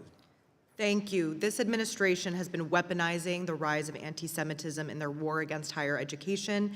If they were serious about protecting Jewish students and educators, they would be providing more funding and more staff for the Office of Civil Rights. Thank you. Thank the gentlelady. Her time has expired, and I recognize the gentleman from Missouri, Mr. Onder. Thank you, Mr. Chairman, and thanks to all the witnesses for being here today. Chancellor Lyons, the UAW represents 48,000 academic workers in the University of California system. How many on the Berkeley campus? Are you aware? I don't have that. Yes, it does. Right. Here. Well, the UAW has endorsed encampments that feature imagery supporting terrorism, has led student sessions on how to agitate on campus. Union leaders have even come to campus participating in anti-Semitic chants. A microbiology grad student filed a lawsuit, Yana versus UAW 4811, alleging that the union's activity contributed to a hostile work environment and violation of Title VII and the California Fair Employment Act. In your opinion, does the UAW contribute to anti-Semitism on the University of California, Berkeley campus, or in the system? It would be inappropriate for me to speak to a case that is clearly in litigation, so I won't do that. I think it's also important to understand that unions are independent organizations, right? We don't control them, they don't control us. So it's not something that we have any direct control over. Okay. Now, here is an area where the union does seek to interact with Berkeley. The UC UAW strongly supports BDS, boycott, divest, and sanction, and is looking to impose it on the U of California system. In January and April of 2024, the UAW passed resolutions to that effect. If in the next round of collective bargaining, the UAW demanded a provision that implements BDS, would you counsel for agreeing to such a provision or oppose it? It is the stated policy of the University of California that we do not boycott countries. We have specific rules for when divestment can be considered, and we're very systematic about how we apply those rules. I can speak for myself personally. I would oppose it. Thank you. And it's been reported that the UC UAW prepared a list of members of the UC Board of Regents with Jewish or Israeli ties and targeted them for investigation. What if UAW proposed a provision under which Berkeley and other University of California schools would disclose to the union any grants, donors, programs, or professors with ties to Israel? Would you counsel for agreeing to such a provision? There were some facts on the front end of your question that I take to be true, but I have no information on, so sure. I can't comment on that whatsoever. If they were asking for, in general, we do not provide information to the public or to outside entities like unions, and if it's publicly available, then it's publicly available, they can find it. So in general, we would not provide that kind of information unless there's some legal reason why we needed to. Thank you, thank you. Mr. Groves, so Georgetown has a number of foreign campuses, Jakarta, Florence, London. I was wondering, I found myself wondering, how did the Qatar connection and Qatar campus of Georgetown University come to be? Did Qatar approach Georgetown or vice versa, or how did that work? This happened way before my time, so it's only through oral history that I know the answer. How long has it been? 2005, so that's been 20 years ago. Okay. And my understanding is that the vision of the Qatar Foundation at the time was to build a group of Western universities in Doha that would offer Western education to the region, in a vision that Qatar would gradually become a hub for higher education and research. Western-style, Jesuit-style higher education in the Middle East. Thank you. I'm out of time. Thank you very much. I yield back. I thank the gentleman. Now I recognize the gentlelady from Georgia, Ms. McMath. Thank you, Mr. Chair, and thank you to our ranking member, Scott. Thank you to all of you that are witnesses today. We appreciate your time and being here. I also want to thank the students that are watching today, and I want to say again to each and every one of them, I am very sorry to those who have been victims of violent hate crimes at some of our other schools and that have appeared previously before this committee. As a mother of a child myself who was killed in a racially motivated shooting, I know what it is like for your family to be attacked solely because of who you are or how you were born. I know how painful it is for those preconceived notions that someone may have, preconceived notions that have nothing to do with the actions you have taken as an individual, for those notions to drive someone's entire view of you or your loved ones as a person. That is the type of dangerous mindset that took my son from me. And I want to remind everyone here how important it is that we engage in good faith to get this right. Anti-Semitism remains a growing threat on campus today, but the actions taken by the majority are not motivated by the rooting out of the evils of anti-Semitism and other forms of hate in American society. These actions today, they're not going to improve the situation. They are only fostering further distrust between different groups on and off campus. Instead of taking real steps to address anti-Semitism, the majority has cut the funding, as was mentioned earlier by one of our witnesses, and fired the federal employees tasked with responding to these incidents on school grounds. They have paused funding meant to protect synagogues and other Jewish community centers from shootings through the nonprofit security and targeting violence and terrorism prevention grant programs. They have openly defended the actions of violent felons and rabid anti-Semites, criminals that were directly involved in attacking police and killing an officer here at our Capitol on January 6th. When white supremacists marched through the University of Virginia chanting, "Jews will not replace us," the president said that there were very fine people on both sides. These are not the actions of a party or president who is engaging in good faith. In the attempt to explain away one of the oldest forms of hate solely for political gain is truly wrong. It undermines the centuries of interfaith struggle to build bridges and take the difficult but very necessary steps that will bring peace.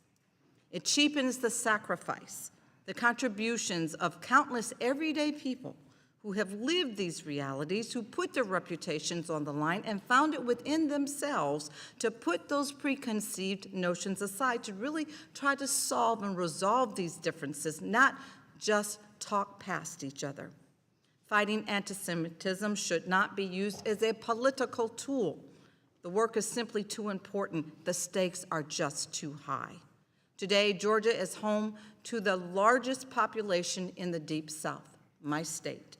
My home state has become a beacon of prosperity for Jewish families, hoping to live together in peace, free from judgment regarding their faith. But it has not always been this way. I live just a few miles from the site of one of the most heinous and violent acts of anti-Semitism in the history of this country, the lynching of Leo Frank. It takes the vigilance from all of us to ensure that the atrocities of the past never repeat themselves. I ask the American people and all those who care about religious freedom in this country, all those who want this country to live up to the promise that all of us were created equal, please compare what they hear from my Republican colleagues during these hearings to the actions that they take when the cameras aren't rolling. And I yield. Thank the gentlelady. Now I recognize the gentleman from Pennsylvania, Mr. McKenzie. Thank you, Mr. Chairman, and I appreciate the fact that we're continuing our hearings about anti-Semitism in higher education because it continues to be a persistent problem that we see far too often. My first question is for Dr. Lyons. This is the Education and Workforce Committee. We just heard from the last questioner on our side of the aisle about the relationship with the union UAW Local 4811 at the UC system and how they have been engaging in explicitly political activity, demanding divestment from Israel, and you've said that you don't support that. So what guardrails is the university going to put in place to make sure that collective bargaining is not used to push foreign policy demands? I'm not an expert in collective bargaining, but demands can be made. The other side of any negotiation is free to make demands. I think the position of the University of California has been clear and will continue to be clear. The gentleman will suspend.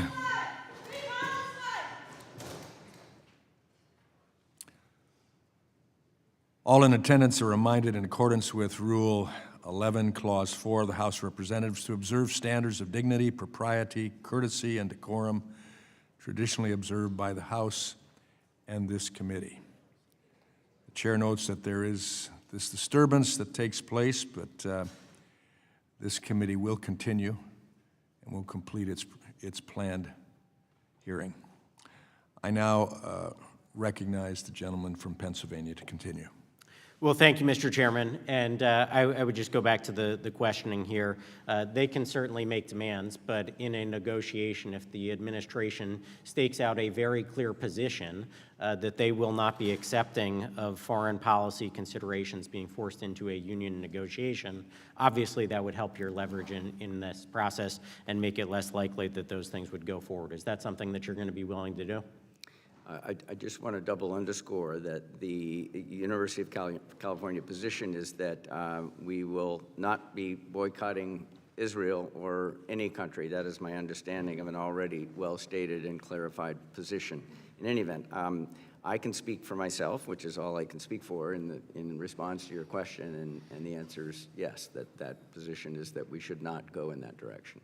Thank you. Next, I'll go to Dr. Matos Rodriguez. And this is relating to the unions that are representing some of your faculty and staff on your campus. We have heard, and there was a Wall Street Journal opinion article just from last week, how labor unions are feeding the anti-Semitism on campus.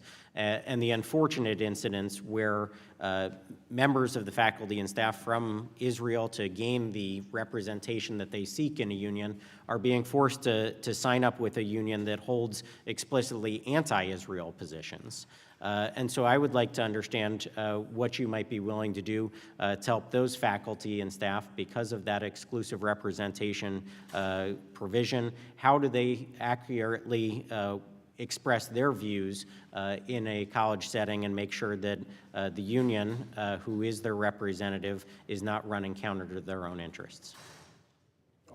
Thank you for your question. Our first responsibility is to make sure that in our campuses, the freedom to express your opinion is preserved, and individuals might have different perspectives as the ones that you commented in your question need to be. Suspend. Time of.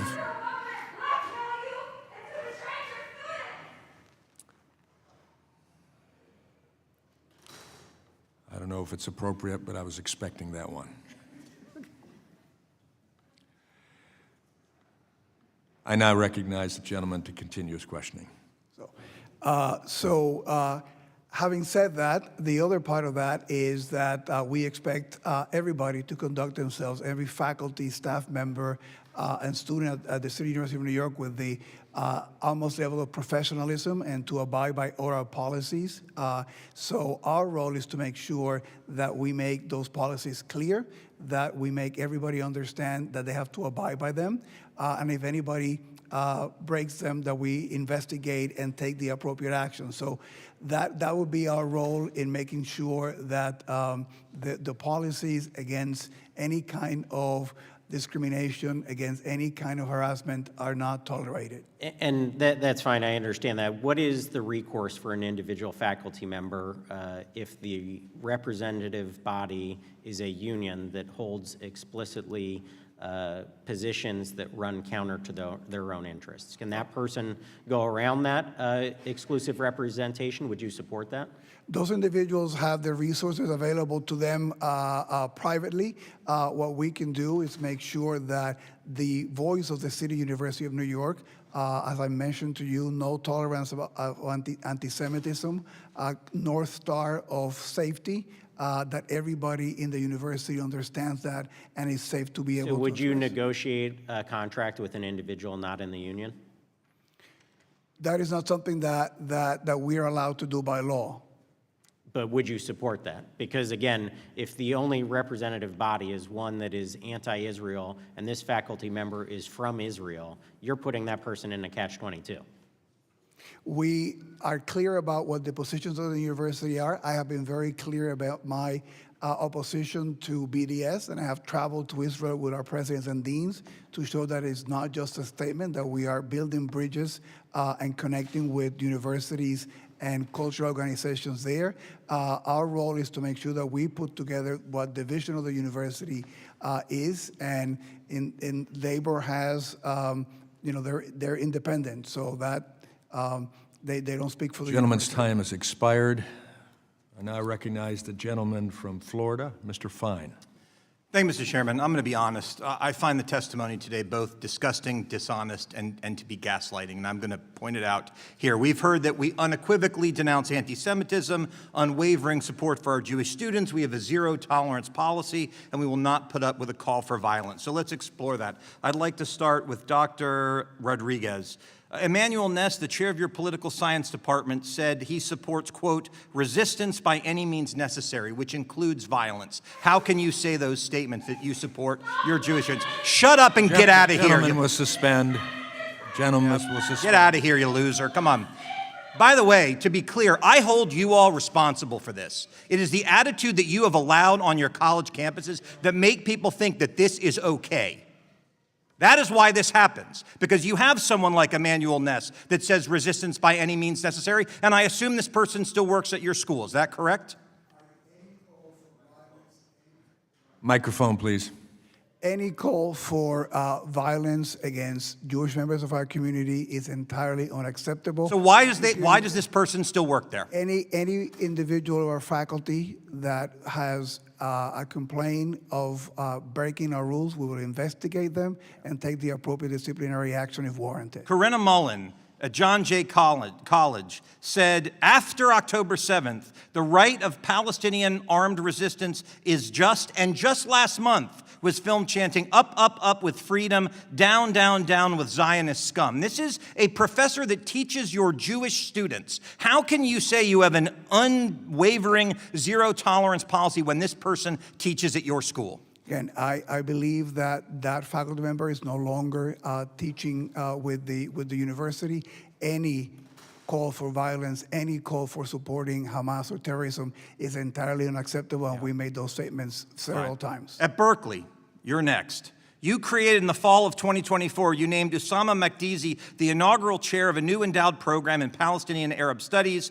On October 7th, Makdizi described the Hamas attack against Israel as, quote, resistance. Why would you give a job?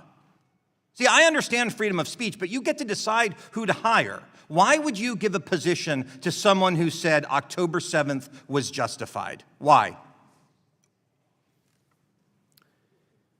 Usama Makdizi, Professor Makdizi, is a fine scholar. He was awarded that position from his colleagues based on academic standards. Great. So on February 5th, 2024, this great academic, you're showing the problem, said, quote, I could have been one of those who broke through the siege on October 7th. This is what you think is good, and then we're surprised when people come in here and behave this way. I'm going to move on to Georgetown.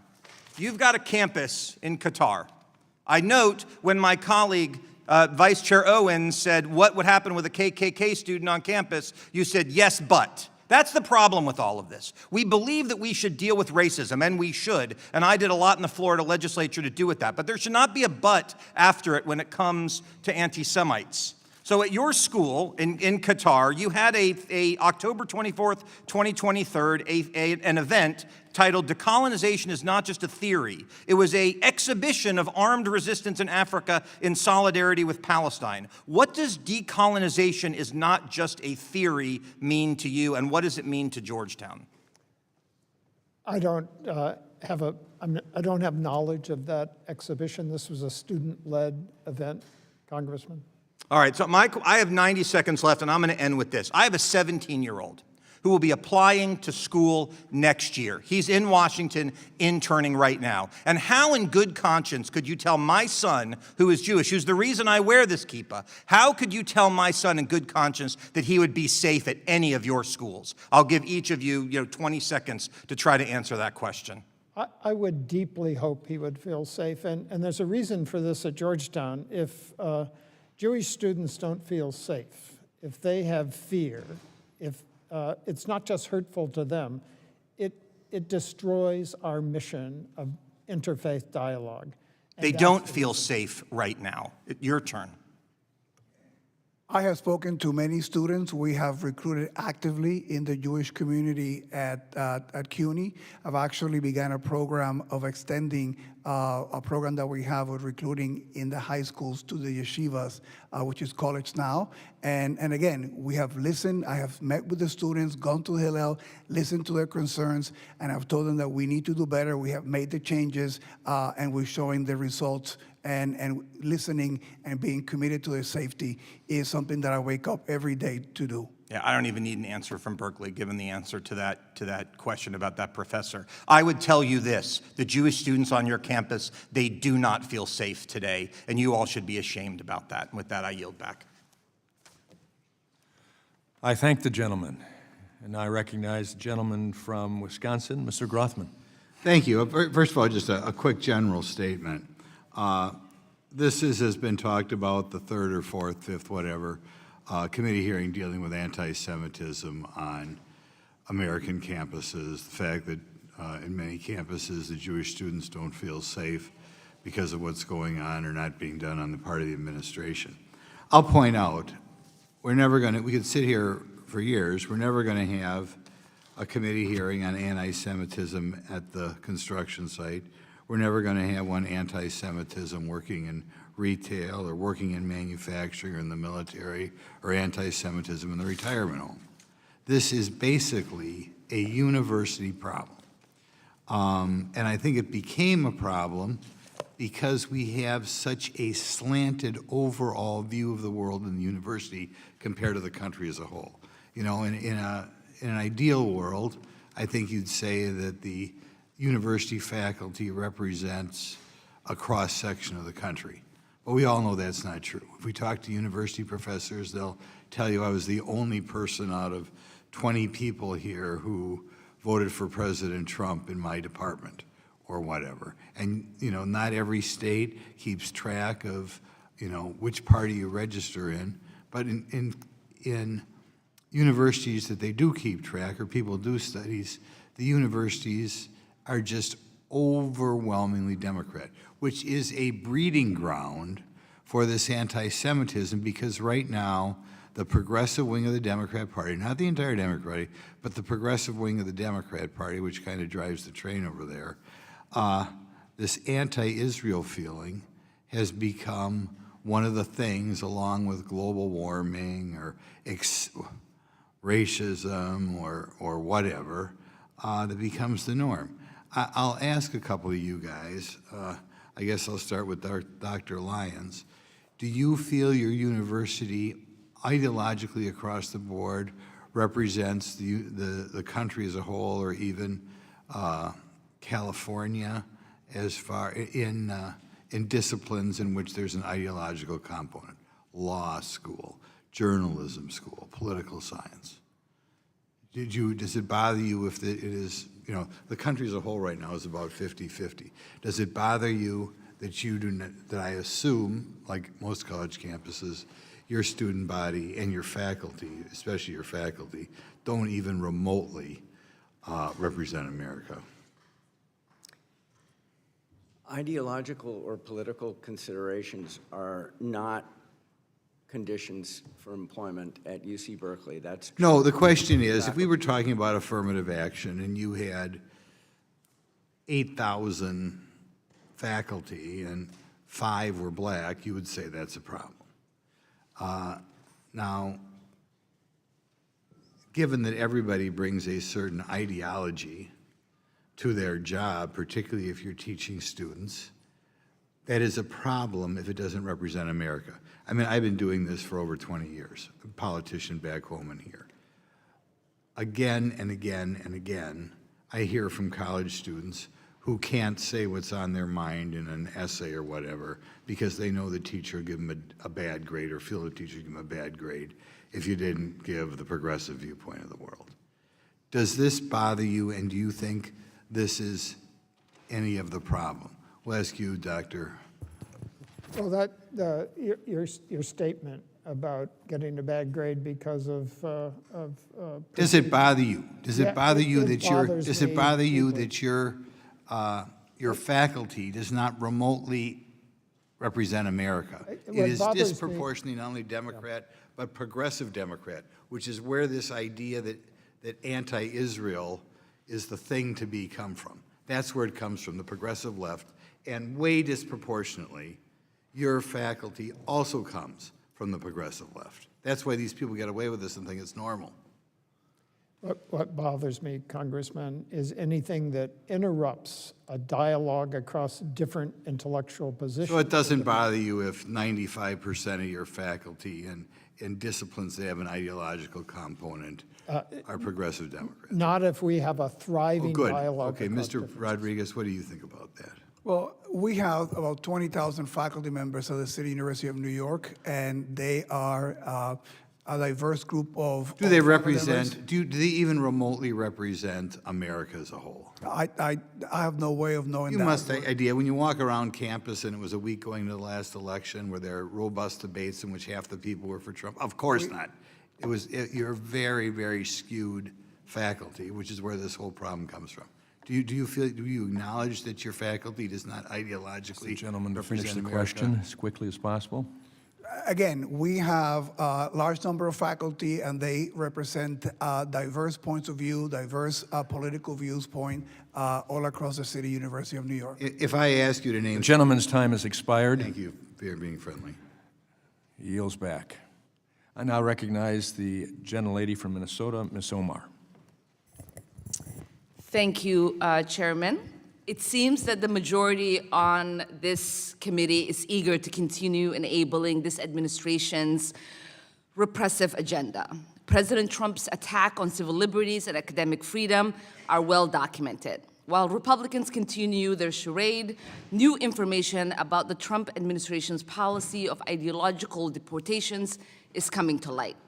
Last week, a senior ICE official testified in court that the agency is using the website Canary Mission to target students for deportation.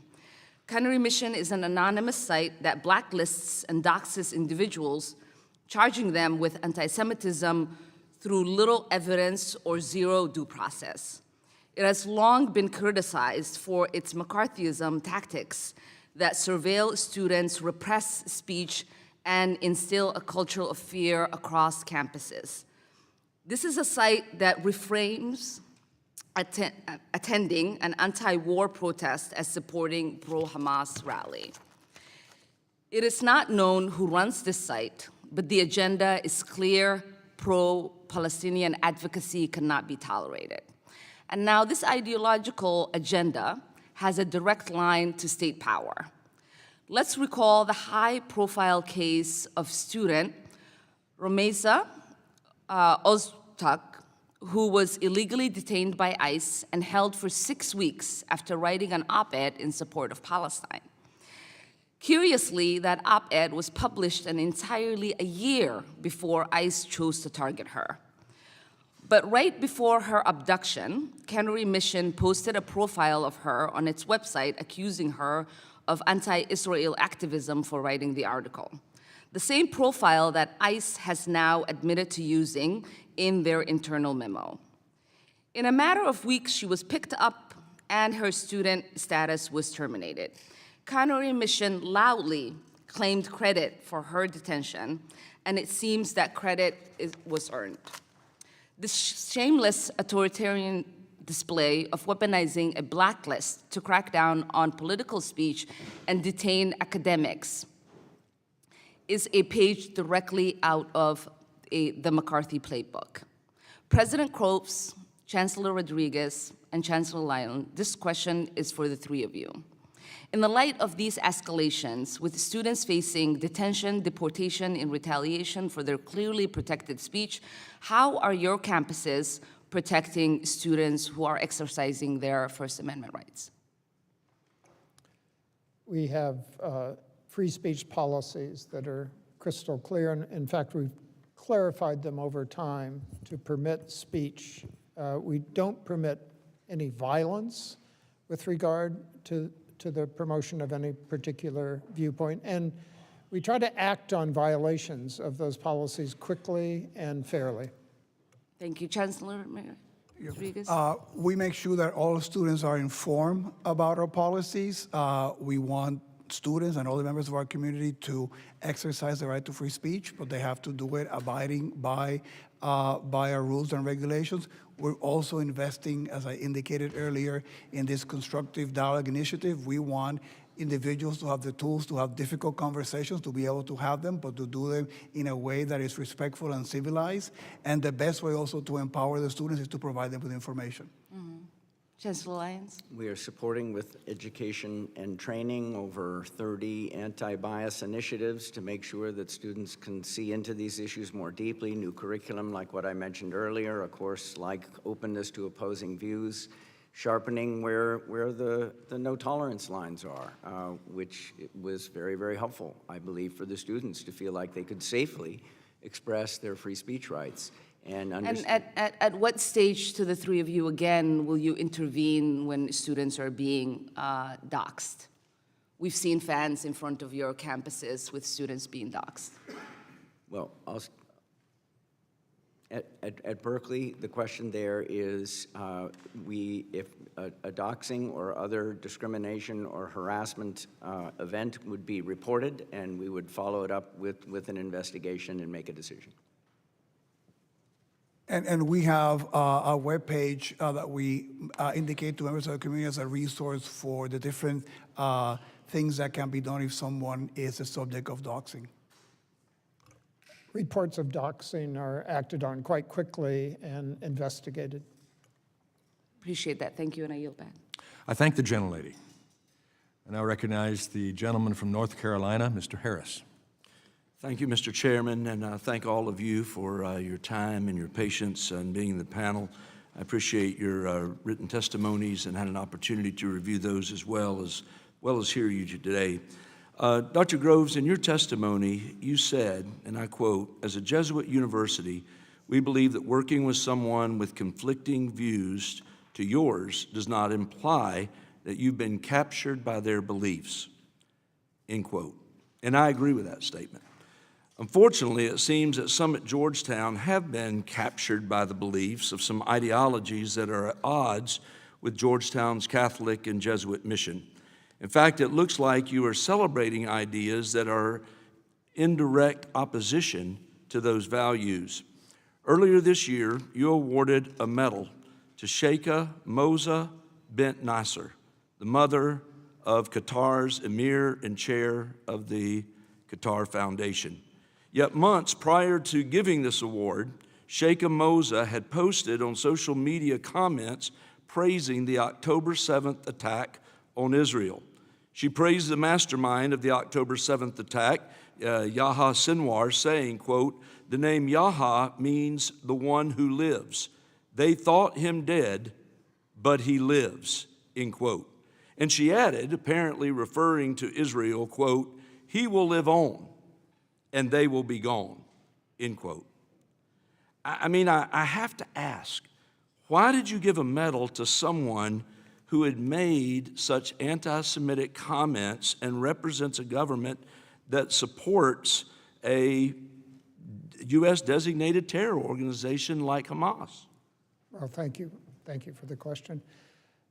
The award to Sheikha Moza was given for her work, decades-long work, for educating, getting access to education to the poorest children around the world. At this point, there are 22 million children in the world that would not have had access to education without her work. It was for that work that we honored her. Okay, and I hear that, but you also said at the award ceremony that the medal, quote, "is reserved for individuals whose contributions reflect the university's deepest commitments," end quote. Is the destruction of Israel something Georgetown would support?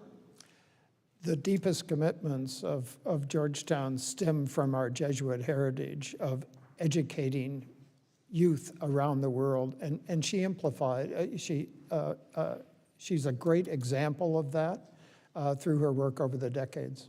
But I'll repeat the question. Is the destruction of Israel something Georgetown would support? I don't support that tweet. That tweet is not consistent with Georgetown policy. We honored her for her decades of work in access to education to the poorest children of the world. Okay, if her remarks don't reflect the university's deepest commitments, would you consider revoking the medal? We will not revoke the medal because the reason for the medal remains true. Her decades-long work in educating the poorest children of the world. 22 million children having education that they wouldn't have had without her work. Chancellor Matos Rodriguez, a Jewish student withdrew from Brooklyn College after her professors repeatedly described Jews as white oppressors.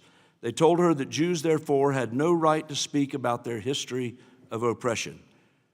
Are Jews white oppressors? I do not share that belief. I find the commentary entirely unacceptable, and I also find deeply disturbing that a student that was accepted to one of our schools felt that needed to do something like a transfer because of that. DEI is fundamentally based on dividing people by the color of their skin and categorizing them on that basis as oppressor or oppressed. With that in mind, do you believe that DEI ideology makes campuses a safer place for Jewish people? Diversity has been part of the City University of New York since its founding. We represent the diversity that we have all across our 5 boroughs. It's been one of the key elements of the DNA of CUNY since the founding of the Free Academy. So we are committed to that work of diversity, and it's been part of CUNY's work since its founding. So are DEI programs an effective way, you would say, to address anti-Semitism? We, in our work, when we work with students who are coming in and we teach them about the diversity of all our communities, we include anti-Semitism and the members of the Jewish community as part of that diversity effort. Okay. Mr. Chairman, I yield back. I thank the gentleman. I now recognize the gentleman from Indiana, Mr. Messmer. Thank you, Mr. Chairman. Mr. Matos Rodriguez, following up on Ms. Stefanik's line of questioning from earlier, in 2021, you hired Salih Abdallah as CUNY's Chief Diversity Officer, despite her previous employment at the Council of American Islamic Relations, or CARE. The Director of CARE said after the October 7th attacks that he was happy to see people breaking the siege. Is CARE an anti-Semitic organization? Again, the comment that you describe is entirely unacceptable and inappropriate. CARE, I don't know about their policies about being anti-Semitic or not. For the City University of New York, we do not tolerate anti-Semitism of any kind.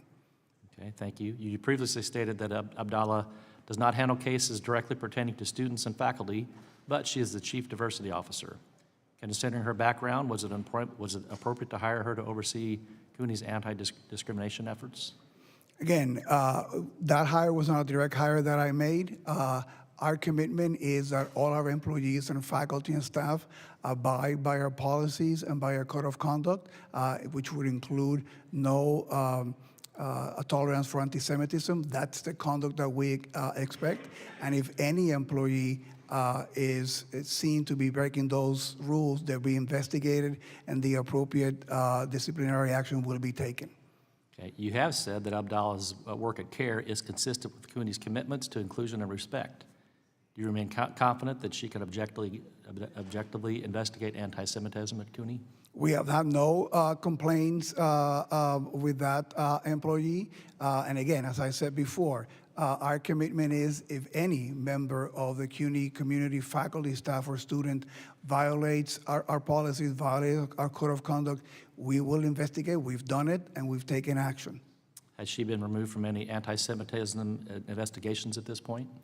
Again, there was one case in which, in the petition by an individual involved, suggested, and we accommodate that individual. Okay. Chancellor, earlier you said that only 3 of the 7 students were disciplined at CUNY for their participation in an encampment. Why were only 3 disciplined, and what kind of discipline did they receive? Again, I cannot speak to the specific cases of discipline. We work with the district attorney's office in that case.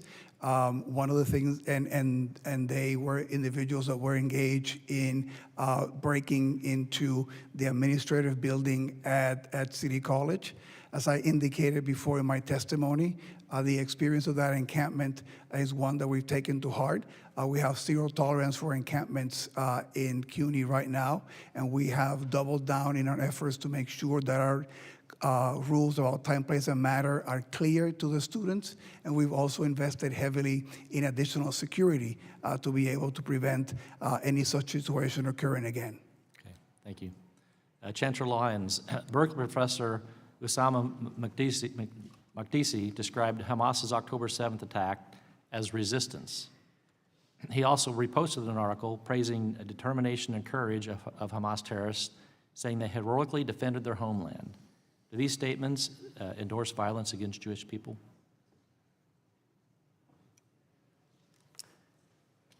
I cannot speak to the specific elements of that. Different people have different views on that. Any call to violence or repeat of the horrific violence of October 7, in my perspective, is objectionable and unacceptable. So those that would view those remarks that way would have to take it the same way. They are unobjectionable and arguably a call to violence. About a year after the October 7th attack, Berkeley rewarded him by naming him the inaugural chair of a new Palestinian studies program. This is one of the demands of the UC Berkeley's violent anti-Semitic encampment in April of 2024. Berkeley contributed $500,000 to this new program. I know you were not chancellor then when it was stood up, but in your view, was this decision to appease anti-Semitic violent student demonstrators wrong or right? I can't speak to the context. I don't have the facts or the circumstances upon the making of that investment in that program. I will also say that a very similar investment was made in our Jewish studies program at the same time. Okay, thank you. I yield back the rest of my time. I thank the gentleman. I recognize the gentleman from Washington, Mr. Baumgartner. Thank you, Mr. Chair. Well, it very much pains me what has happened to higher education in America and its current status. I'm the son of a university professor. Actually, I spent a year in between WSU and Harvard teaching at the Catholic University of Mozambique, living and working with the Jesuits, so I have strong affinity for the Jesuits. But the radical leftward bent of America's higher education system has accelerated in the last 5 years has been extremely concerning. The diversity statements that many college administrators have forced their faculty hires through to promote even more of a radical ideology, I think is very destructive. And I think what you're seeing from Congress these days is a representation that the American people have very much lost trust, or large segments of the American people have very much lost trust in higher education, and that trust needs to be restored. It is my belief that one of those ways that trust could be restored would be to fully account for any foreign influence or foreign spending on your college campuses. And Dr. Groves, I'd like to start with you. Does Georgetown fully account, and is Georgetown fully transparent with foreign money spent on your campus? We certainly attempt to report all of our receipts from non-U.S. sources.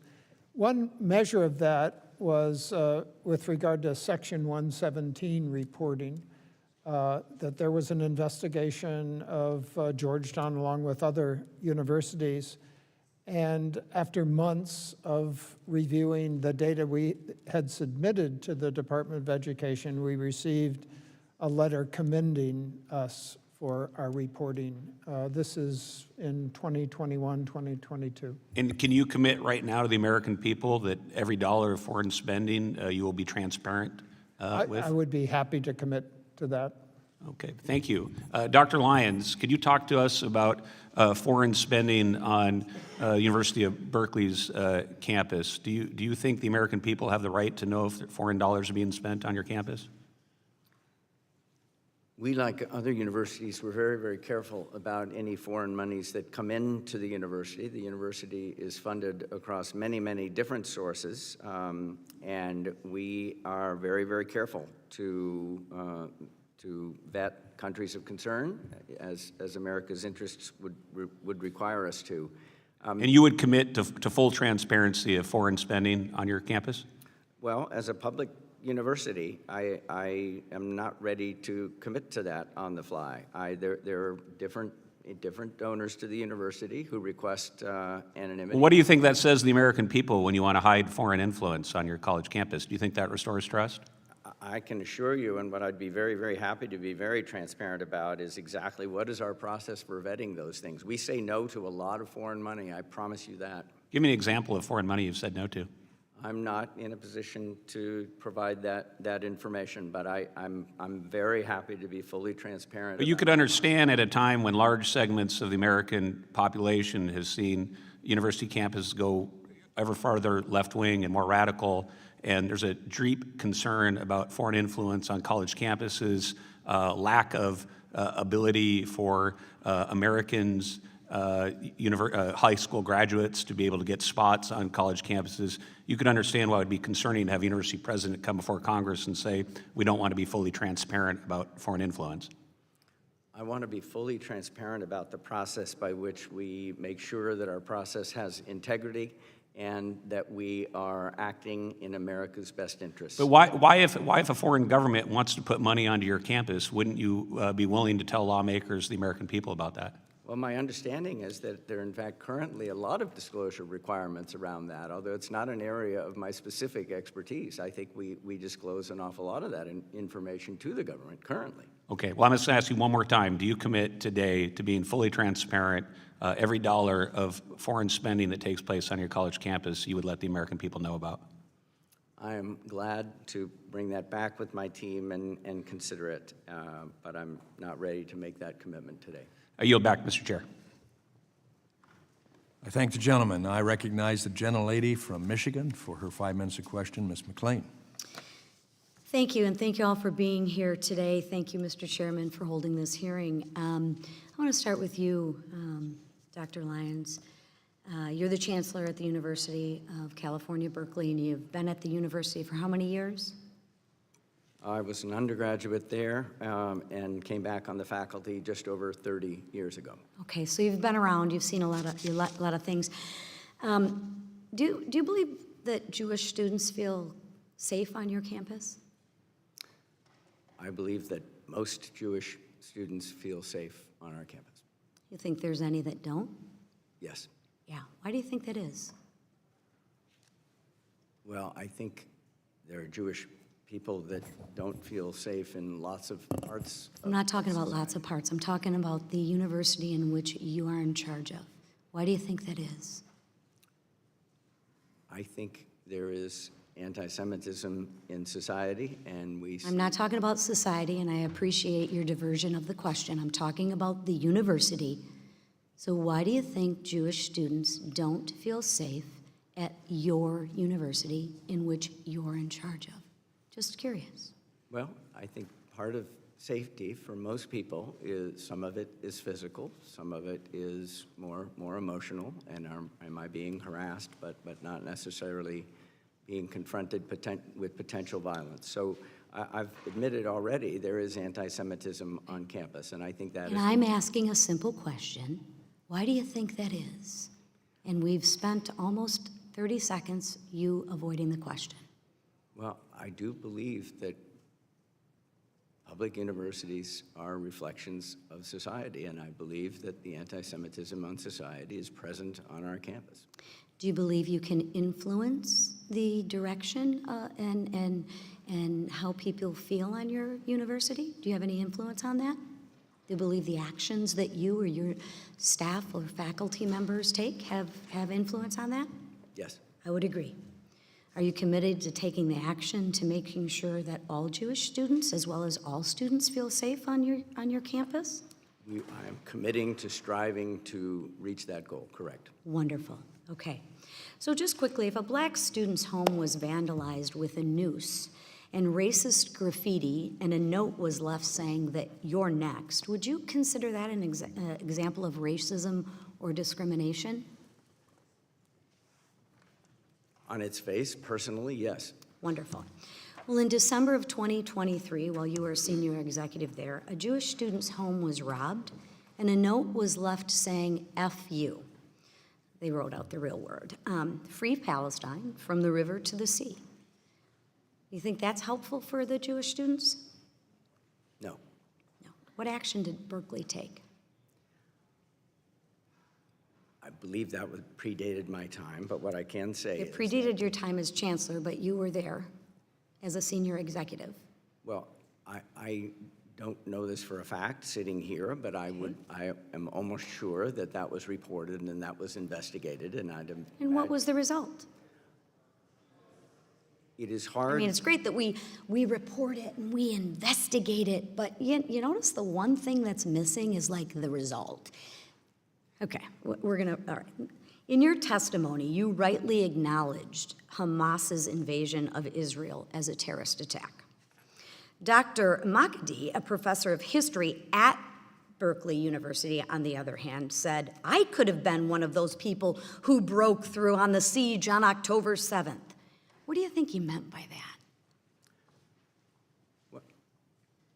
I can't speak to. I know, but not you're a in- pretty intelligent man, or at least come off as a pretty intelligent man. What do you think he meant by that? I'm not. Put yourself in a Jewish student's, Look, I think I want to separate the phrase from the person. If I heard some other person. We can't separate the phrase from the person because of this professor who works at the university in which you are in charge of. So as much as we want to separate it and dance around it, let's not, because the person that works at your university said this. So I would like to know, because you're so educated, and you are, and you tout yourself at that, and you've earned that, what do you think the professor meant? Hello? I believe it was a celebration of the terrorist attack on October 7th. Right. Did you have any conversations with this professor? I've had conversations with this professor, yes. Yeah, and what was his response? And what were the conversations?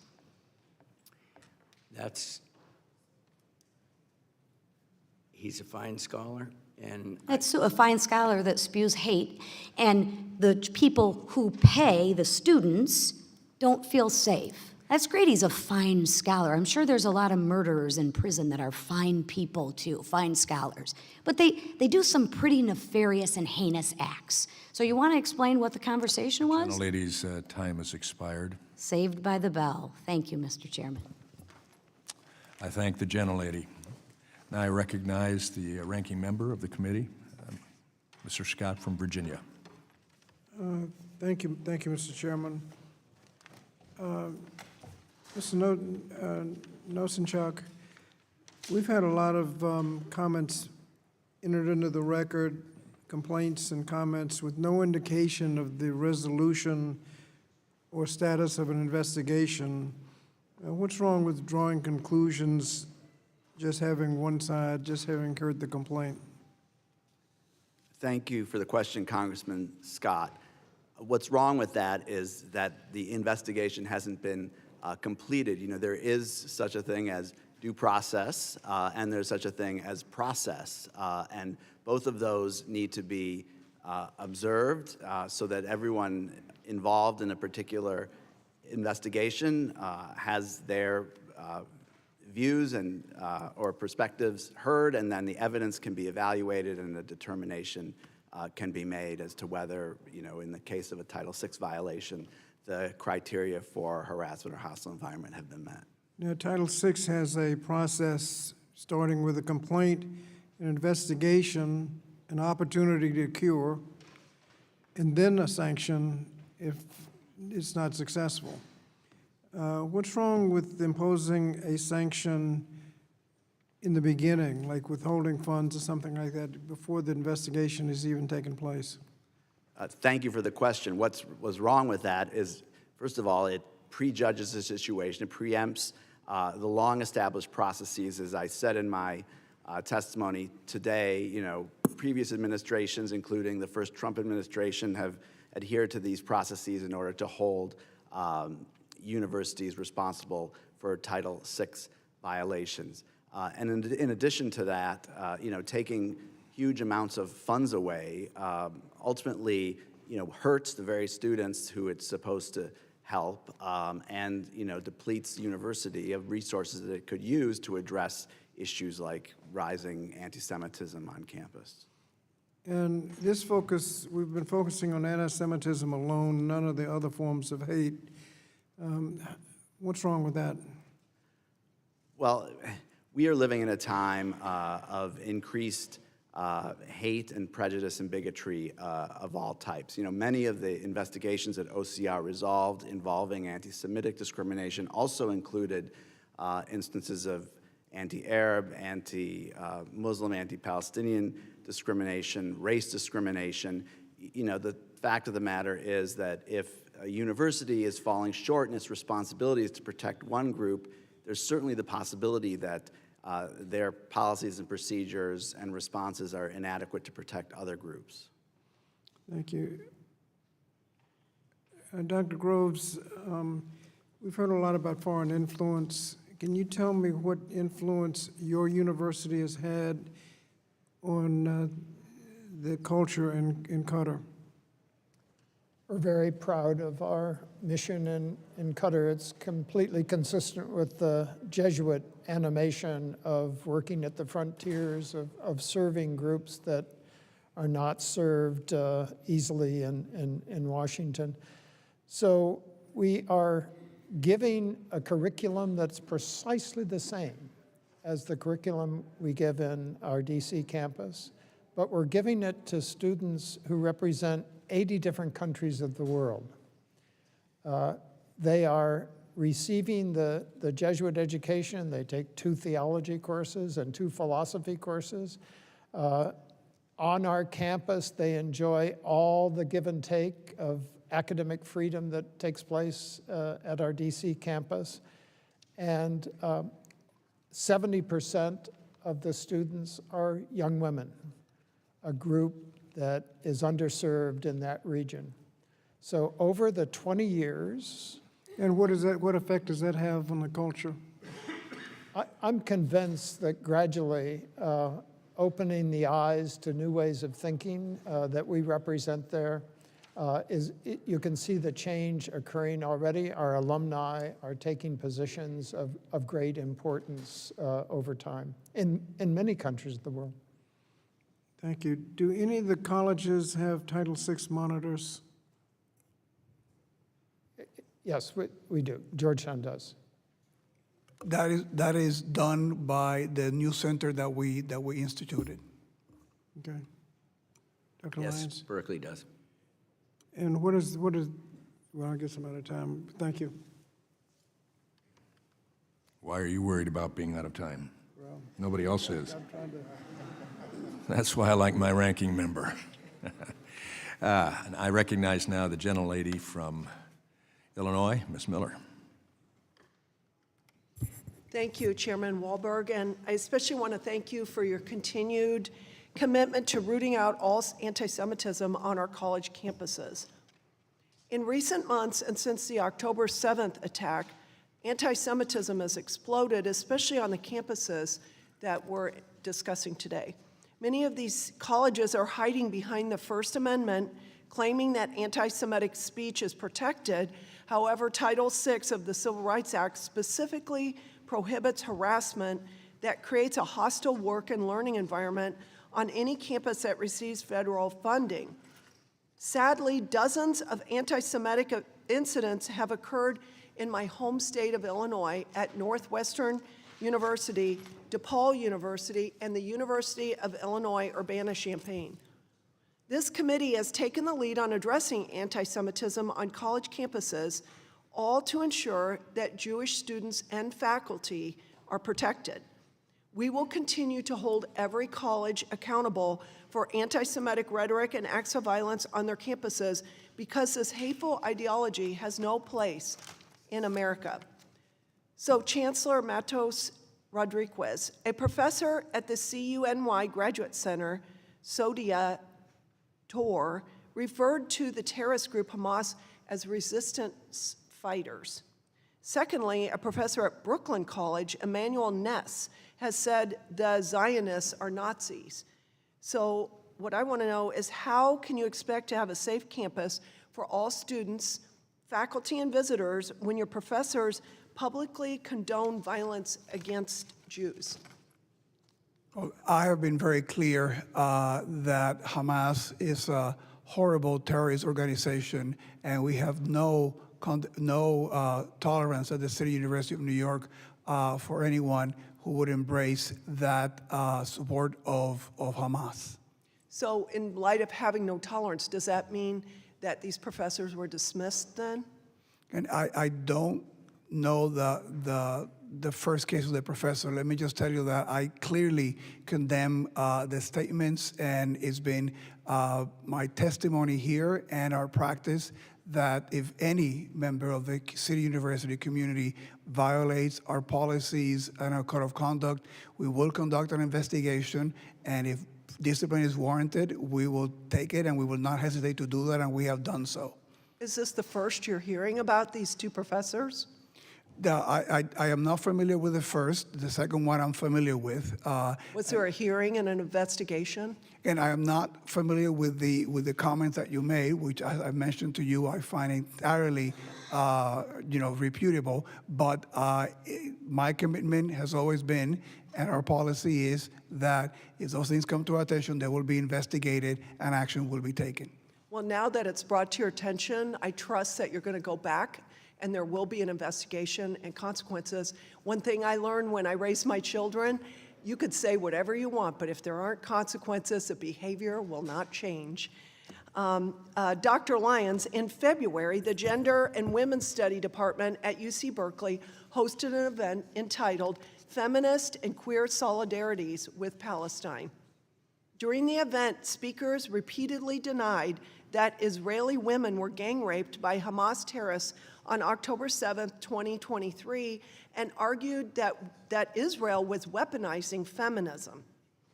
So I want to know, why was this event ever allowed on UC Berkeley's campus? This was an online event, and it was an event that was pulling together faculty. It was organized by one of our fine faculty, a full professor, and we knew that the ideas might be controversial. We did not know exactly what people were saying. It was a legitimate event. I did not prevent it from happening because I felt that keeping the marketplace for ideas open was really important in this instance. Well, you called the faculty a fine person or whatever, and this is what they said. So was there has there been any other kind of investigation into this professor? So what you quoted was not something, as I understand it, that the Berkeley faculty member said. There were four people that were involved in this event. It was organized by a Berkeley faculty member. Did that faculty member dispute this? Did they call it out as reprehensible? They did not call it out as reprehensible. Because silence it means something. So this is terrible, and I yield. I thank the gentlelady. Now I recognize the ranking member, gentleman from Virginia, Mr. Scott, for his closing remarks. Thank you, Mr. Chairman. Before I give closing remarks, that is unanimous consent to enter the following documents into the record. A letter to the chair and ranking member dated July 11th from 6 family members of hostages taken on October 7th, entitled, "In a Time of Unimaginable Pain, Georgetown Made Space for Us." A second letter for the record to the chair and ranking member dated July 10th from Jamie Baran, CEO of Bend the Arc Jewish Action. Third, an op-ed that appeared in the U.S. News and World Report yesterday by Sarah Silverman entitled, quote, "I faced anti-Semitism at Harvard. Don't destroy the university in my name." And finally, report from an audit from the Anti-Defamation League from 2024 that shows that anti-Semitic incidences are all over the United States, not just on college campuses. Without objection, they will be received. Hearing none. Thank you, Mr. Chairman. Mr. Chairman, I'd like to take a moment to note two incidents that occurred during this hearing that demand a response. First, a committee member used a visual exhibit displaying an email that did not redact the email addresses of sender and recipients of the email. There's no reason not to redact the addresses on that email. The truth of the matter being asserted in the email was clear without the personally identifiable information, so to not redact it was unnecessary and can lead to harassment, and members ought to be sensitive to that. Since October 7th, we've seen there have been insidious incidences of doxing of individuals on all sides of the issue, and the committee should not be contributing to that. I understand, based on my parliamentary inquiry, that the committee does not have a policy on this, but I urge that we work together to develop such a policy. Duly noted. Thank you, Mr. Chairman. Further in the line of questioning, Chancellor Rodriguez was asked questions about choices made at a CUNY law clinic as to who they choose to represent. And this is not the first, basically, I think it's wrong to evaluate lawyers based on their clients, but this is not the first time the committee has asked questions about how a law school clinic operates and who they represent. The last time we attempted to do so, the clinic hauled the committee and two of the chairs into court, arguing in their lawsuit that the letter, quote, reflects a bare desire to harm plaintiffs for their association with left-wing causes that the committee does not like, and for the protected speech reflected in their progressive left agenda. At a hearing, Matthew Berry, the House counsel representing the committee, said in regard to that legal clinic inquiry, quote, I want to be absolutely clear that the formal request has been withdrawn. It is not a cover for, and there's not going to be any informal behind-the-scenes request for the same documents. I find it troubling that what we promised not to do to one school in court, we've attempted to do in another school in an open hearing. I want to reiterate something fundamental. Institutions of higher education must be places where all students, faculty, regardless of background, can learn and teach free from discrimination, harassment, or violence. This is not a partisan issue, it's a moral imperative. But what we've seen from the Trump administration is not a good faith effort to uphold those values. Instead, we've seen a radical reinterpretation of our nation's civil rights laws, one that weakens protections for students while empowering political actors to meddle in academic spaces. They've shifted the standards schools must meet, stripped institutions of clear guidance, and in doing so, created an atmosphere of fear, confusion, and intimidation. If the administration was truly concerned with civil rights enforcement, they wouldn't have gutted the Office of Civil Rights, the very agency charged with investigating discrimination on campuses across the country. You can't claim to be a champion for civil rights while disarming the body meant to enforce them. Now, we need to be honest about what's happening. The Trump administration is destabilizing higher education itself, eroding trust, silencing dissent, and undermining universities' ability to promote diversity and critical inquiry, while at the same time sabotaging the Office of Civil Rights. Who suffers most from this strategy? It's the students, Jewish and non-Jewish, marginalized and unrepresented. They're the ones who will be, they're the ones left vulnerable and voiceless. Now, this should not be a partisan debate. It should be about ensuring that our schools are safe, inclusive, and intellectually vibrant. If we're serious about fighting anti-Semitism and all forms of hate, then we must be equally serious about defending institutions that educate the next generation and serious about increasing funding for the Office of Civil Rights at the Department of Education. Thank you, Mr. Chairman. I yield back. I thank the gentleman, and I thank the panel for being here today. It's been a long hearing, but I think it's an important hearing. I will stand by the contention that these hearings must continue. We need to continue to highlight bad actors in our higher education institutions. That's the reason we have an Education and Workforce Committee to deal with education. The philosophy of this administration, as well as mine, is that our responsibility at the federal level is to make sure that the local schools, K-12, are primarily manned, encouraged, directed, guided by, and cared for by the state and locals. But our institutions, especially those that receive federal dollars, we have an oversight responsibility. And in this light, with anti-Semitism that's gone on, all under the hands, the most egregious in most recent history, took place with OCR. And Mr. Nomenchuk, I'm glad that you're here. I appreciated your responses. But I must state that some of the most egregious events occurred, encampments, violence, destruction of property, fear production in Jewish students' lives took place while OCR was allegedly at full strength. But I've seen that at the universities as well, encouraging that Georgetown disciplined Professor Brown. But this was long overdue. I'm disappointed that in what we've heard today, CUNY, as a chancellor, Mr. Rodriguez, you couldn't say CARE is anti-Semitic. Georgetown refuses to recognize anti-Semitism at its Qatar campus, at least unwilling to say that their responsibility is to make sure that the activities that go on at the campus, that the awards that are given to people who are anti-Semitic seems to continue. I'm concerned about that.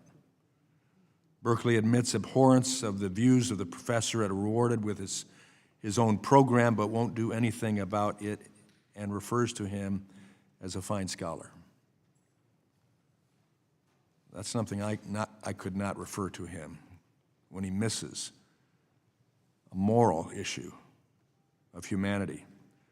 Georgetown couldn't affirmatively say it wouldn't allow a member of the KKK to come speak. CUNY severely underrepresented the number of anti-Semitism complaints received.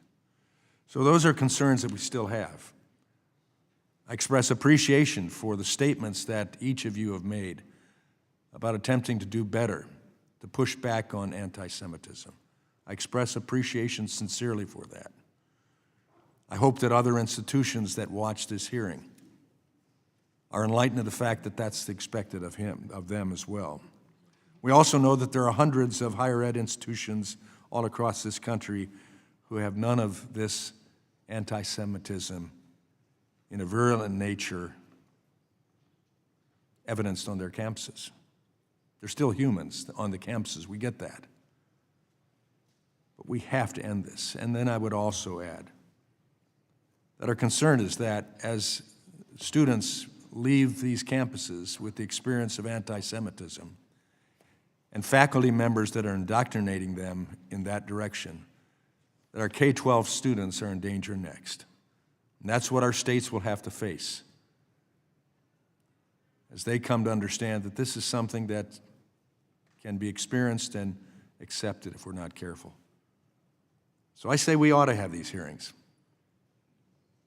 And we'll have plenty of other hearings as well on other issues and topics. But I would contend as well that anti-Semitism is also available to express anti-Americanism as well. We have a responsibility for that. So I thank you again for being here today. I would say for those that are watching, we expect you to step up to the plate and aggressively end any type of anti-Semitism, racism, we'll add that as well, Islamophobia, or anything else, to make sure that we have diverse campuses, but they promote education that refines, builds up, and is secure for all students on campus. I would like to thank our witnesses again, and I'd like to ask that they be allowed to leave before the rest of the audience because of some of the concerns, and I note that it was not the Jewish spokespersons disrupting this hearing today. And I think that can be noted all across. But we'd ask that the witnesses be allowed to leave first. Without objection, there being no further business, the committee stands adjourned.